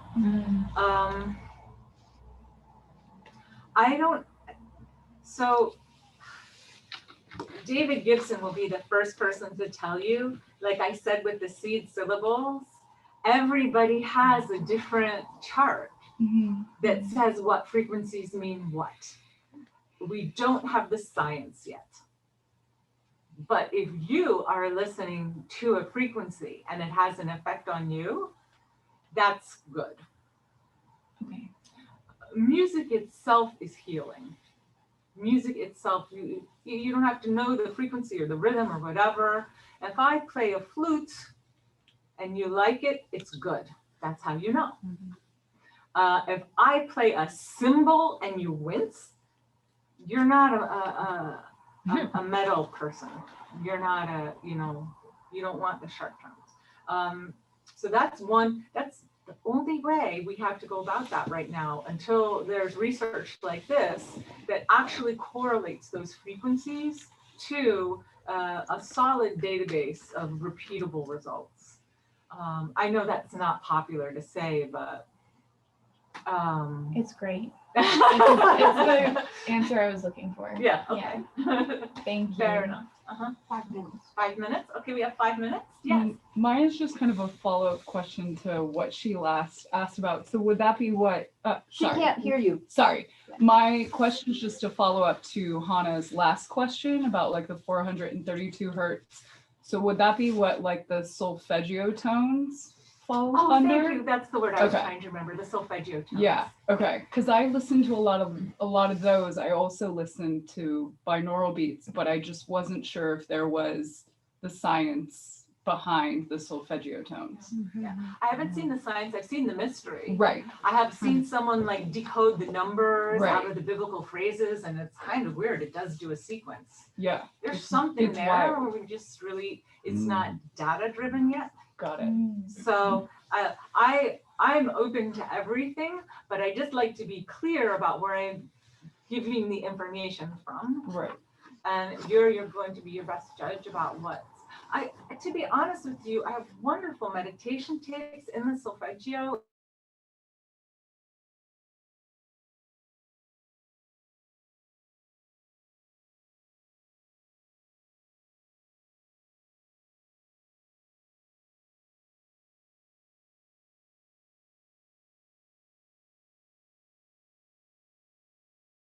Theta binaural beats on my vibroacoustic bed, I feel like I've been away for the weekend. That's real. Yeah. That's why I studied that one. Oh, yeah. But I haven't felt that with solfeggio yet. I think the research may come from the acutonics folks because they are dialed into, I'm talking about the tuning forks. Got it. They have some real technique there that accomplishes real results.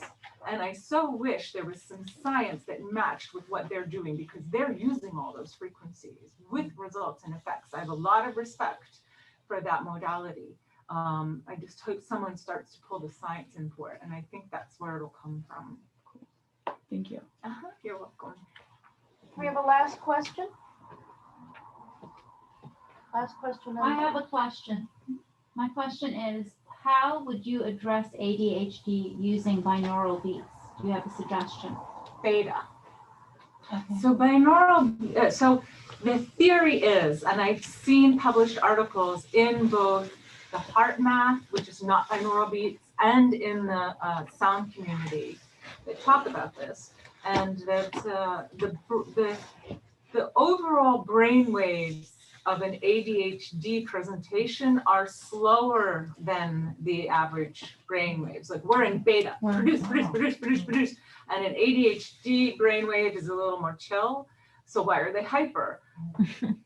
Trying to lift up all the time, trying to in some way stimulate or in some way function, or that's the theory, okay? I don't have a lot of studies on this one. I have a couple. This is very frontier information. So, but I did, based on that, and I'm about to do a sound medicine healers meeting on April 14th about this. I did use it on the child that was having trouble learning the football plays, and he had ADHD. And I saw it happen. I saw him alert, I saw him perk up, I saw him absorb the plays, and then he went and scored the touchdowns. He followed the plays and scored the touchdowns. So I've seen it work once in my study, actually twice in my clinical practice. We need more science on it. And it's actually not difficult. You put on the EEG cap, you measure the brain waves. You try the binaural beats, you have them read, you measure the brain waves. So that's a matter of time before we know more about that. So that's where I would start. And what you do is you take I took his popular music and embedded the beats in it. You have to put it in the kid's music or in the person's music. Yes.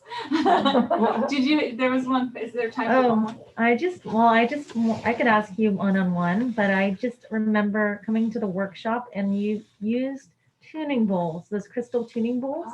And this is right after I got diagnosed with thyroid, there was one that made me cough as it was like clearing. And I would love to know what bowl it was, but it's a personal question, and what bowls you purchased, specifically. Yeah, it's Pure Tones, and we can talk about it after Okay, class. because I loved that, but I saw one more hand, so. Pure Tones. Thank you. They have amazing inventory. The football player, so he's listening to the beats and then reading the plays at the same time. Okay. Cool. And they had him write them out, which he hated me for. Because his disability showed in his writing. Right. With or without no lyrics, then you took the lyrics out of the popular music. It had the lyrics. Oh, okay. It was a rap song, of course. That's what they listen to now. But they do their homework to rap music. They're not, for them it's just a rhythm. Right. And he needed that rhythm. But it had to be a tempo. It had to be up tempo. Yeah.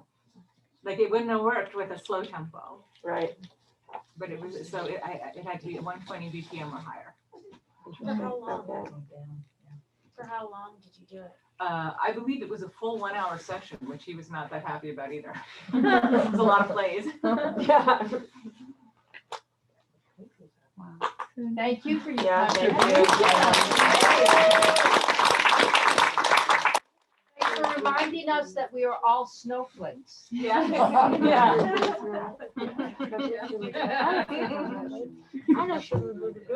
I'm a golden SP snowflake. Yeah, you are.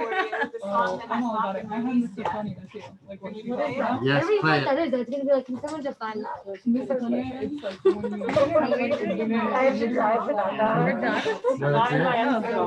That's it. Yeah. I'm like getting ready to meditate. Okay. Yeah. And the way they would chew, I would go into a range. No, I don't think we are at 31. Like, come on. Like, we were tight, like,